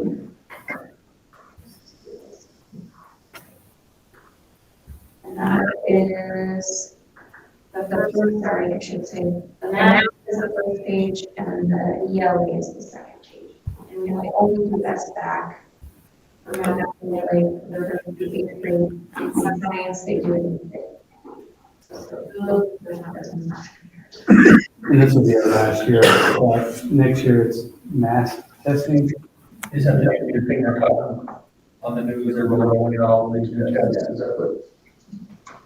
The next ones are our STAR reports, so these are just consolidated performance reports at the state level. So how many kids do we have at the level 1, level 2, which are less than proficient, level 3 and 4, proficient, and then the participation rates to show.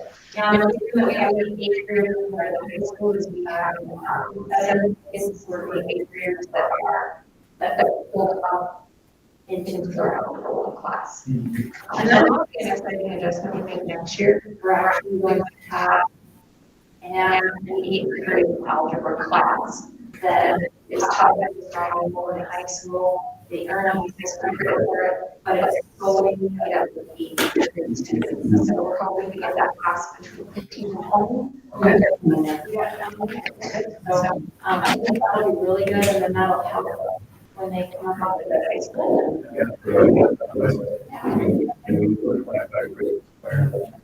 Yeah, so we're really excited for that opportunity to challenge some of those kids who rise to that. The consolidated reports, there's a high school and a junior high, just where we're at percentage wise for all schools on page 3.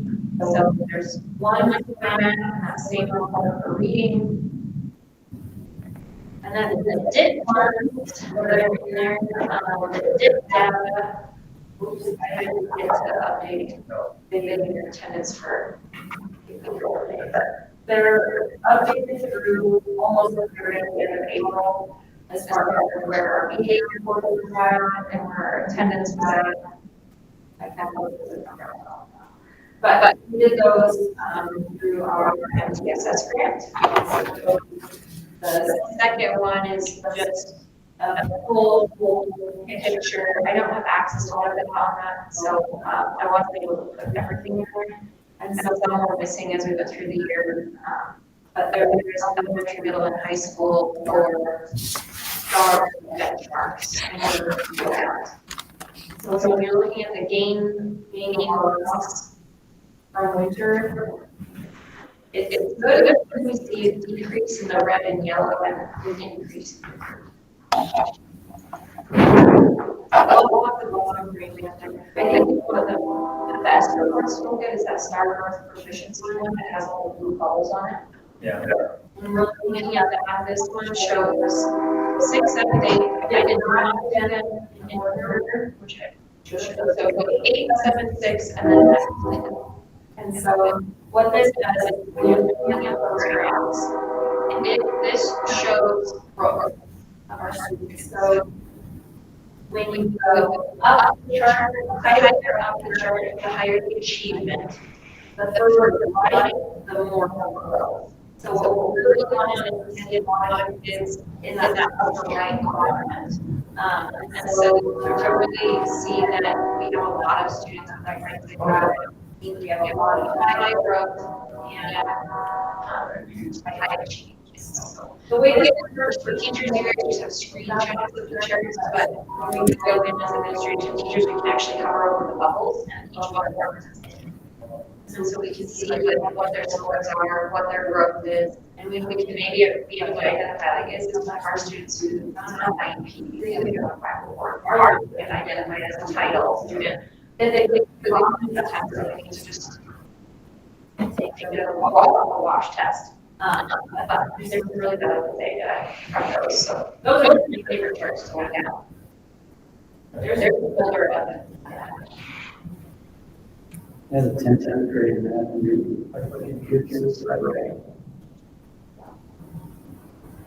so this is really good too, because if your student, if you look on page 4, like 9th grade reading, the highest level is to the left. It's kind of by itself, it's not touching any of us. You just get a report on number on it, you're thinking, oh, it's doing pretty good. But they're not. So, you know, so for a teacher, that's really helpful. Teachers that, challenge that student more. So when I look at these, I don't want to make an assumption here, but it looks to me like our math skill is consistent, they have more growth and more achievement than the reading scores are. That's it. No, I would say your math, I would say when you're looking at these charts, your math is definitely more condensed on the right side. So there's more growth. So is it because of the measurement or is it because of student, how they're being measured or? No, it's hard to say. Math and reading are two different things, but you know, different skill sets, but. Yeah, and I would say, understanding a lot of them. How much of the effort the kids put into these tests. Sure. These are based on STAR tests, and so really, in the reading, there's like, it's all based on like approximately 30 questions is all. So they get this joke based on like 30 questions. It's probably 30 to 45 minutes to complete. And so, that has something to do with it, but it would more look into our reading curriculum and say, is it maybe because they struggle with fiction more and so when they're being assessed on both of those things, we might be able to say, oh, we're pulling these kids up and see that they struggle with fiction. We need to pull out fiction into that and what does that look like? Where is it most appropriate? Maybe it happens more in our opportunities in our sciences and our histories. Things like that. I guess it's important that somebody figure out how to use these things. That's one of the items from the teachers, for next year's specialized training, analyzing this data, how to do that effectively. So that's part of it. I mean, that's a big piece of this puzzle. And how to, because if we're going to assess kids, we need to use the data. I mean, the big thing is showing kids when they take the test, here's some data, that kind of thing. And yeah. Yeah. Like MTSS, and so this year we were identifying a lot as a district level, like where we're looking at with our processes, procedures, and our systems. And we really want to start, and then next year, phase two, is like building implementations. I think a lot of that will tie in well. And she'll share with you, or if maybe you already did, she'll share with you the academic data. That's the only thing I asked Jeff to put together for you guys. And I think he hit Miranda, or Miranda offered to do it, because she was really good at pulling this stuff together. So she pulled the same reports, or very similar reports for the elementary. I don't have access to elementary and STAR, so I'm able to get those, but as I think that we have. And I can start that. So we'll share that with you. And then we want to look at just in a 5-day week, how our kids performing on these assessments. There's, you know, was there a negative or positive? Less instructional days. So that's why I'm trying to show the cohorts with the arrows. Now you're comparing after that. Here's where they were last year. And that's one of the first things she's trying to do. You guys have any questions on this? Yeah, good information, just use it. That's good. I mean, data should inform our curriculum. We're looking at curriculum, and teachers instruction for title, and I mean, we use it to identify which kids qualify for additional support. And so, and within this, we can also, it'll help you identify where the skills deficits. And so, I mean, you don't have to guess. So, the result there is beyond that. And so that's fun. That's very good. One thing I didn't put in here, but that would be academic related, is we did have a request for a new class coming up this year. Pedagogy, it's like social science or social science related. What was originally pitched, I wasn't in support of some of the content that was covered through. Like, I think the students are really interested in signing up for the class, if we're able to find it. So one of my plans is to purchase a couple extra books that other schools use for intro to criminology, like a high school level criminology class, and review the curriculum with that way to make sure that all of the classes for potential approval. That's not a project.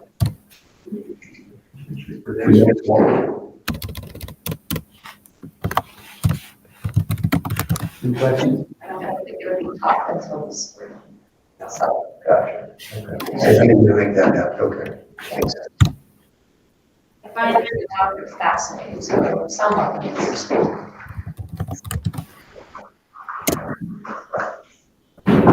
Anything else that we're supposed to bring up in there?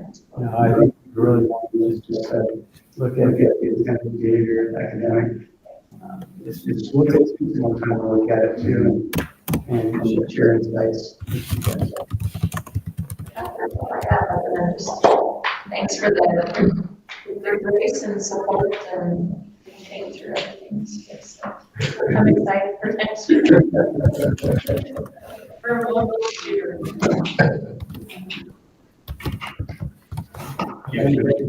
All right, tremendous.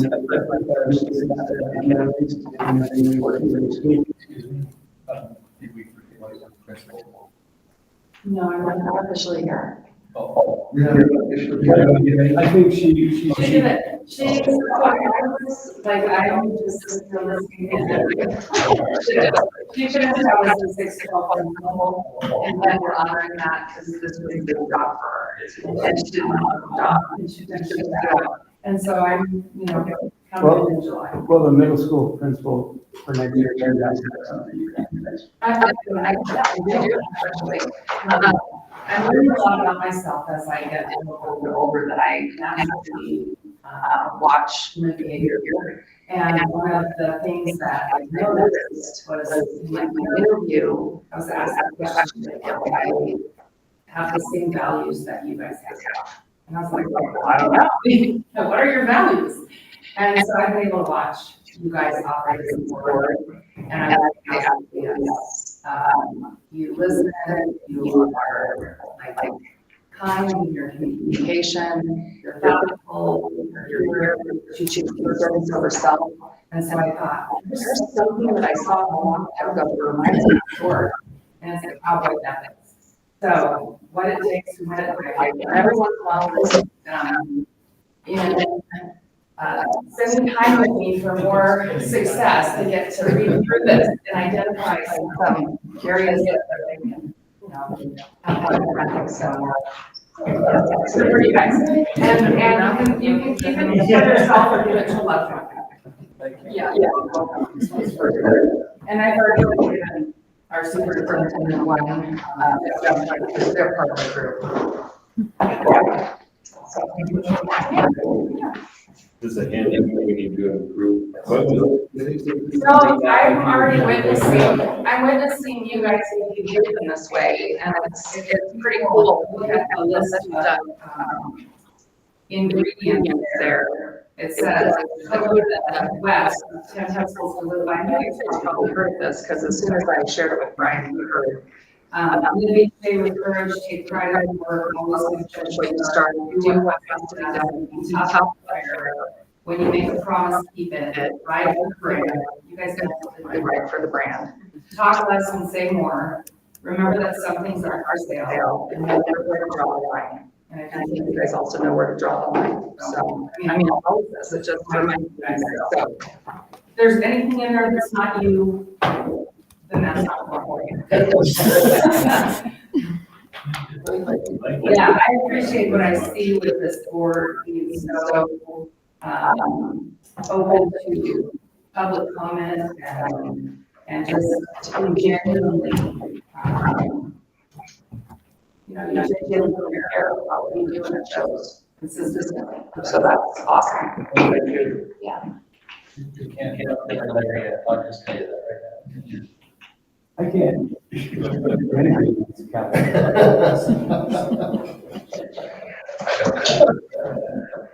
All right. Like I started saying, it's great for everyone on a really challenging year. He's not here, but I thank him. Retirement. I know it was not easy for him. I know it was really hard for him. Extra thanks to Ms. Howard and Mr. Crott for carrying the administration load in grade 6 through 12.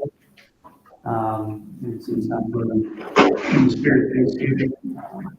Thank you, Ms. Folk, too, for stepping in and holding down the fort while Mrs. Howard and Mr. Crott were on the early and complete perfect storm this year. Our staff, our students, handled the challenges like champion. And schools fall apart if we didn't have what we have here. We have great staff, we have great kids, great families, and it didn't fall apart. Just so it was hard, but it was awesome. So I'm grateful for my district office. I'll be behind the scenes work they do.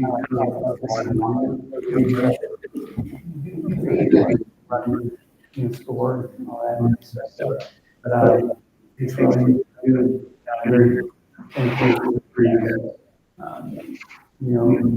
Couldn't say that better.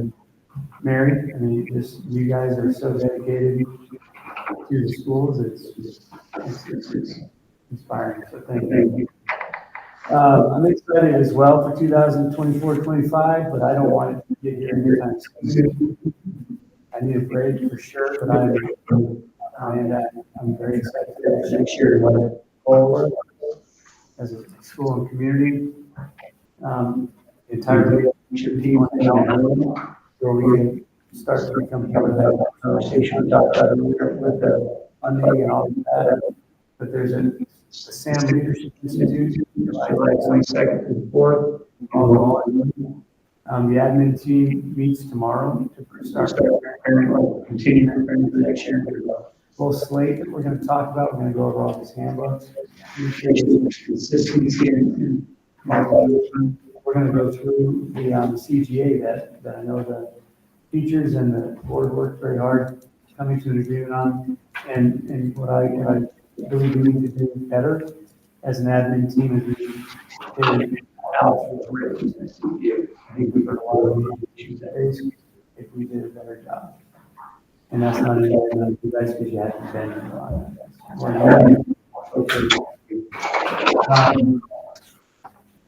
Curriculum updates just quickly. Curriculum, it's a curriculum, and then I thank the board to talk about later.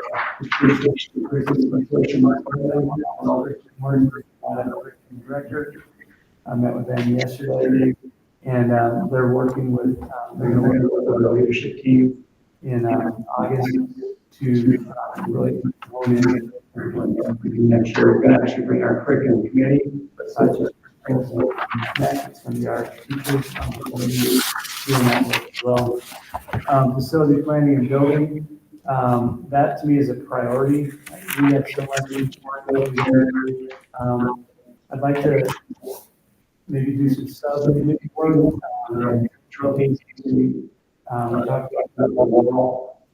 There's things I think we can be doing right now.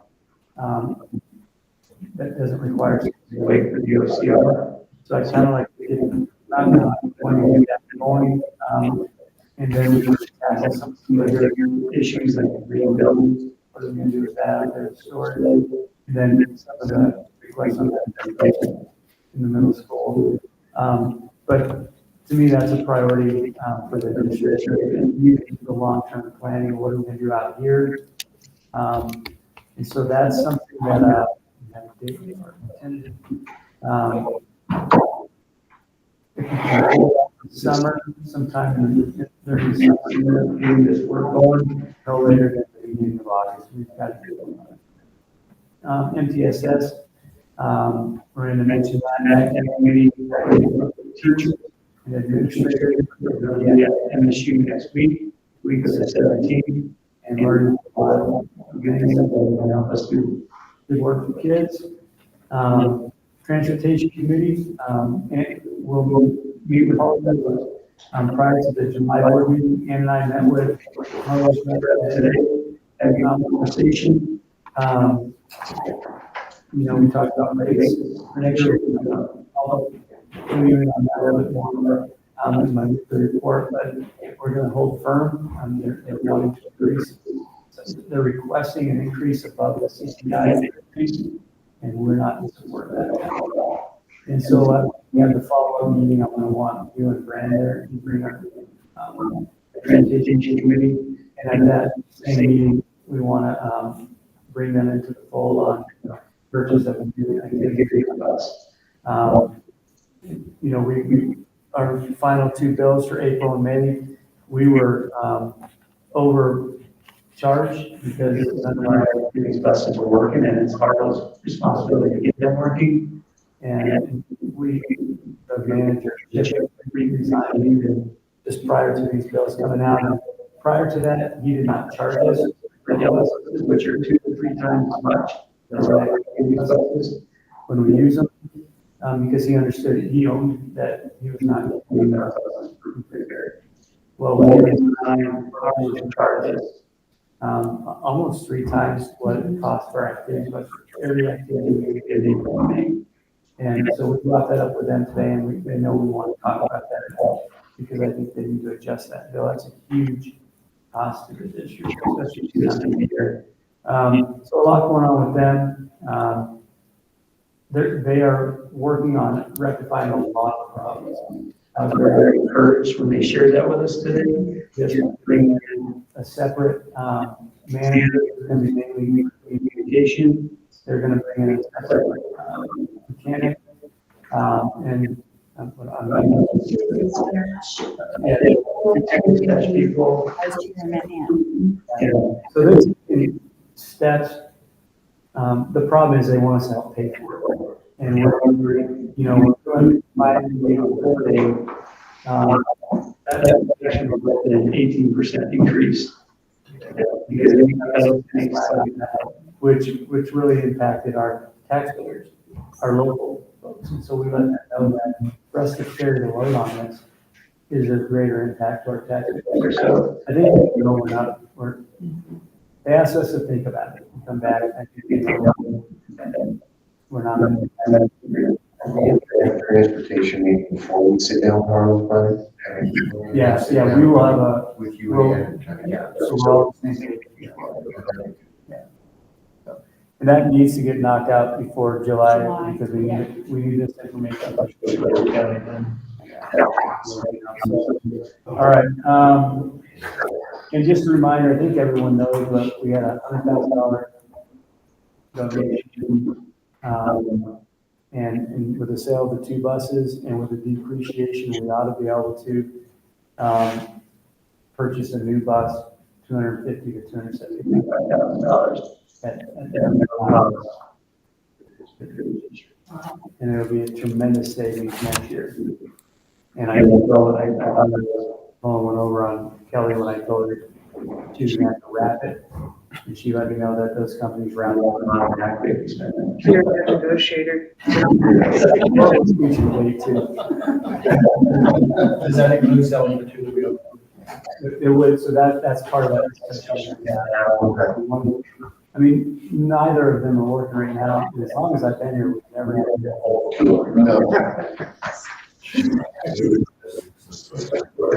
I fully understand that Matt was the one that signed off on them. So I want Matt helping us.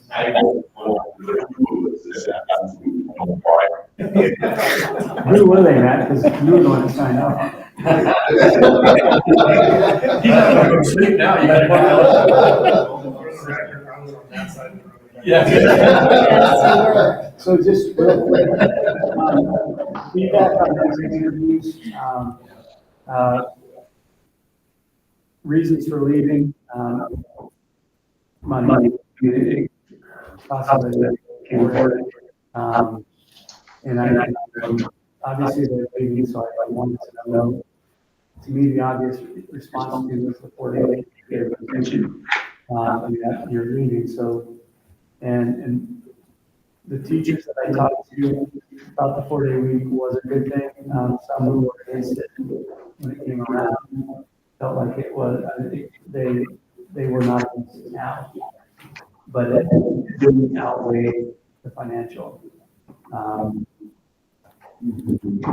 responsibilities, and so it was not done for them, but it was something that they thought would be a recruitment tool. They didn't know it could be a retention tool down the road because can't afford to teach and I think we were thinking the second job of somebody that teachers do that already, but that's not the answer.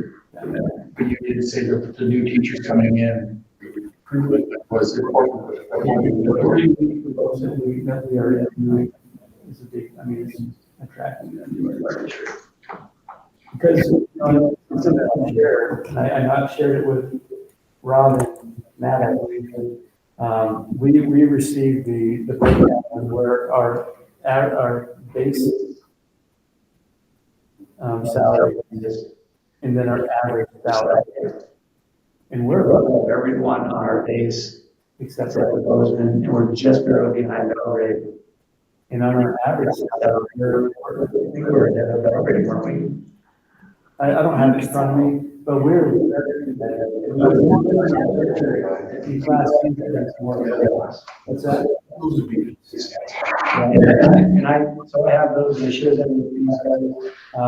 But obviously, it's still, constantly, when you compare us to Whitehall, they're a couple thousand behind us, they might as well get 20,000 ahead of us. Right. Because it's not what it costs here.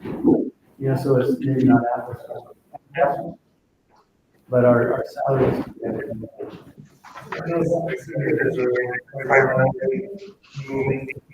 Salary entirely teaching still? Has one teacher really just getting out of teaching altogether? Teachers that are leaving or getting out of it. One's getting out of it because we keep finding out to pay more money. One's getting out of it. It wasn't the money for that person. It was burnout. Burnout, and it was going to be something different. And if you ask the question, would you recommend our district to a friend? And all but one said yes. The one that said no said I wouldn't recommend teaching you to a friend. Nothing and not why. I think there was a lot more than just get some of the stuff. So, and then last but not least, Superintendent Advisory Council will kick off in September and summer. And then eighth grade participation, I talked to it.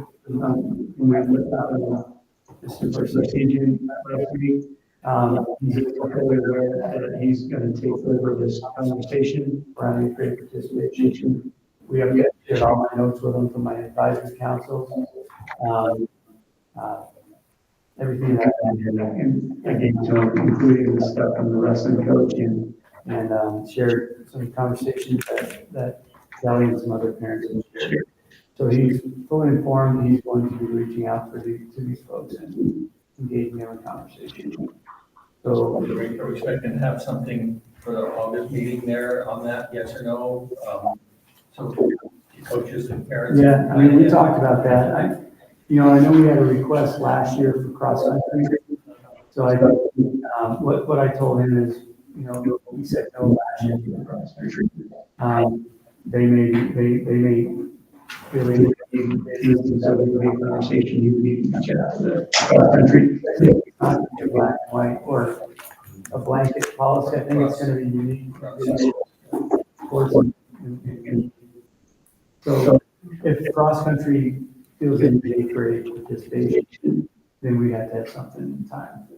The wrestling and softball, those are all later in the season.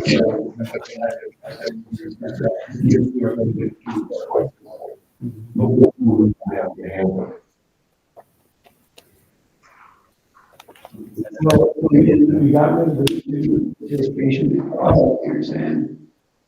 Yeah, that's a good question, and then check it out. Eighth grade participation in the handbook. I mean, we could eventually put it in, I don't know that it has to be in. I think if it's a board policy, it doesn't, I mean. Would that be a policy or a handbook? So it's in policy right now. I would say if you go through, it has to be in terms of requirements. Like, I think if we go that route, we use all the policies and expectations that we're going to make the really sure we have on our own. And I think that's what I would come up with. Yeah, and so really, I should have asked you guys to talk about this because it's an NHSA rule that allows it. It's not policy. So it's not policy that's gonna end up anywhere other than in a handbook. There is a way of policy, but it's not like NTSBA tied to law. MHSA is allowing it and leaving it up to school districts. It's not Those others here, it's operational. Yeah, and if you looked at how those are written, those are actual policies. That's what I thought. I would say before you go the road, we have to have it in local middle school, high school, handbooks. Exactly, because in my opinion, I would be right if we go that road. No, I agree. So. Well, but I mean, I think we might say, cross-country doesn't have enough kids, they're gonna have eighth grade participation, but volleyball isn't. But it might fluctuate year to year. So I think they're out there, I read through almost all of those policies that Brandon Pilates sent us. And there's some that have really great wording for different things. And one of them was like, if you have this many kids in your high school program, you're not doing it. And so then it was like, okay, on a year-to-year basis, you can use that number. And if it's higher 1 year and lower 1 year, then it as it flows based on your participation at the high school level. But there was some really good policies, and I was like, my job is to choose from different ones, because there were parts that I liked from them. I didn't feel like one as a whole. Right. Would be like. But I think, go ahead. But I think also it comes down to more of a philosophical approach as far as that the direction we want to go in the district. Yeah. And I'm not saying I agree with it or disagree with it, but I think that's a collective conversation we've got to have. Or we have to. We can end that conversation if we decide yes, then that conversation comes. Right, but I think if we get to that point, it's. So, board makes policy. The simple fact that we're here kind of makes it, if we're making a decision on it, then it is a policy. Does that make sense? So like, what you just said made me think of this. We need a philosophical discussion. And if the philosophy of the board is we should do this, to me, that's, it's an input from the board that, that's not the athletic director working with coaches and parents coming, with an information item to the board. Here's what we're doing. So I think we got to figure out which one of those are we doing. The systems that Nicolati sent us were handwritten by the coach. And I don't think coaches should be doing, I think coaches need to be given input. So the decision has to be made either at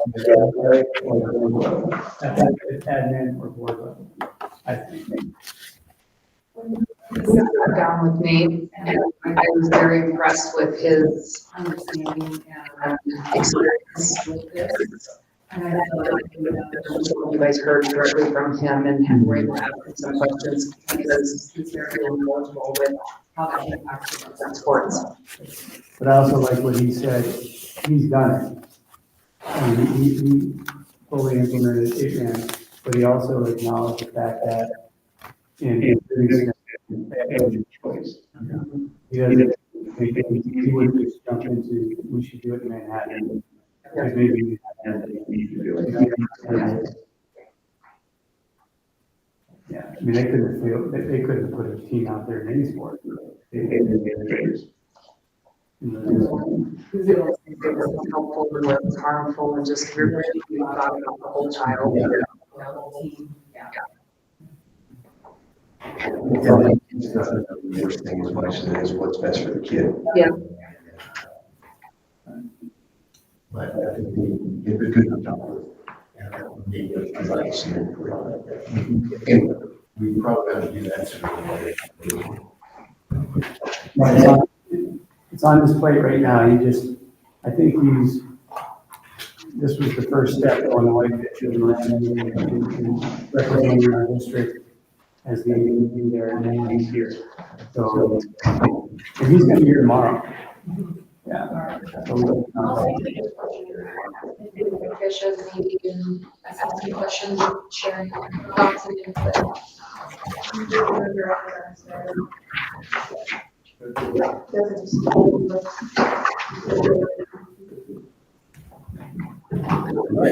Thank you very much for your attendance. We're adjourned. And we don't have to pack anything up because there's nothing in here until the August. Yes. Perfect. Thanks, guys. That's pretty close right there. Oh, yeah, look at that. Uh-huh. My kids aren't even gonna know who you are. 10:38. Girl Scouts, just quit. And then you don't come home at night. What's the Girl Scout name? Oh, so yes. Yes.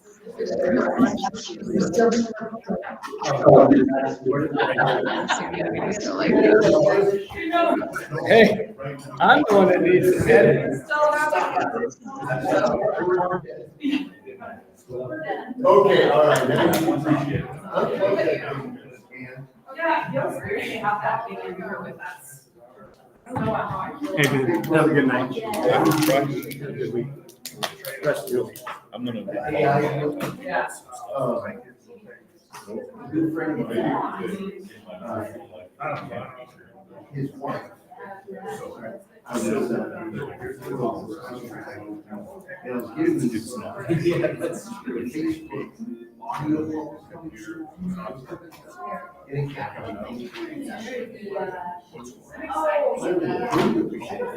I mean, you don't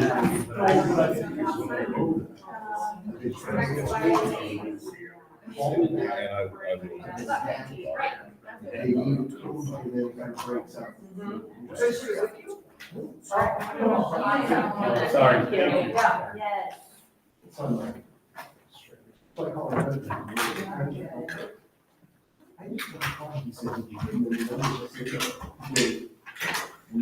We have strong suspicion that it was AI driven image. It was all. Hey. Hey. Is Is that what I look like? Sounds like I look really good. I'm tired. Hey, you good? Are you doing that right? No, I'm not. I am the worst person for this. I know Oh, this that's is right. perfect. I don't know how to do it. That's how I do it. Here, you show me. Show me how to do it. Every time we go to a meeting in that conference room, they try to roll the cord. Oh, I know. You don't know how to do that. Dan rolls it this weird way and I don't know how to roll it, so but. Really? I just go like. I know this is not the way. Like this, over and over again. Isn't that what I do? But look how it's doing some weird thing here. Oh, yeah, it's pretty good. You got it. Yes.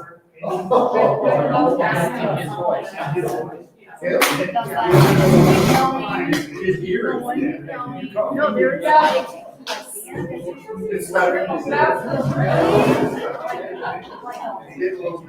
Yeah, it's getting too late.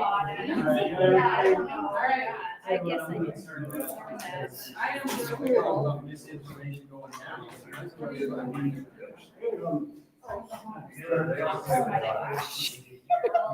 I went here tomorrow, squatted and then it was. don't pop it here. Oh, I don't think so. Okay. I don't know.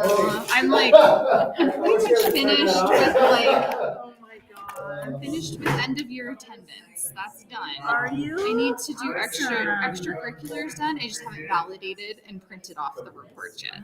I might just do that. Come in and do that. I don't think that I'm not anticipating anything weird with it. 'Cause I mean, it's anyway. Yes. Oh, So I should probably. What am I gonna do without all of us ladies here? He's gonna love it. Oh yeah, right. Is this ours, Conica Reynolds Safe? Yes, that Okay, is ours. Okay. Yep. So I feel like I need to turn that. Yes, we shut it down. Okay, good. actually. Yeah, let's,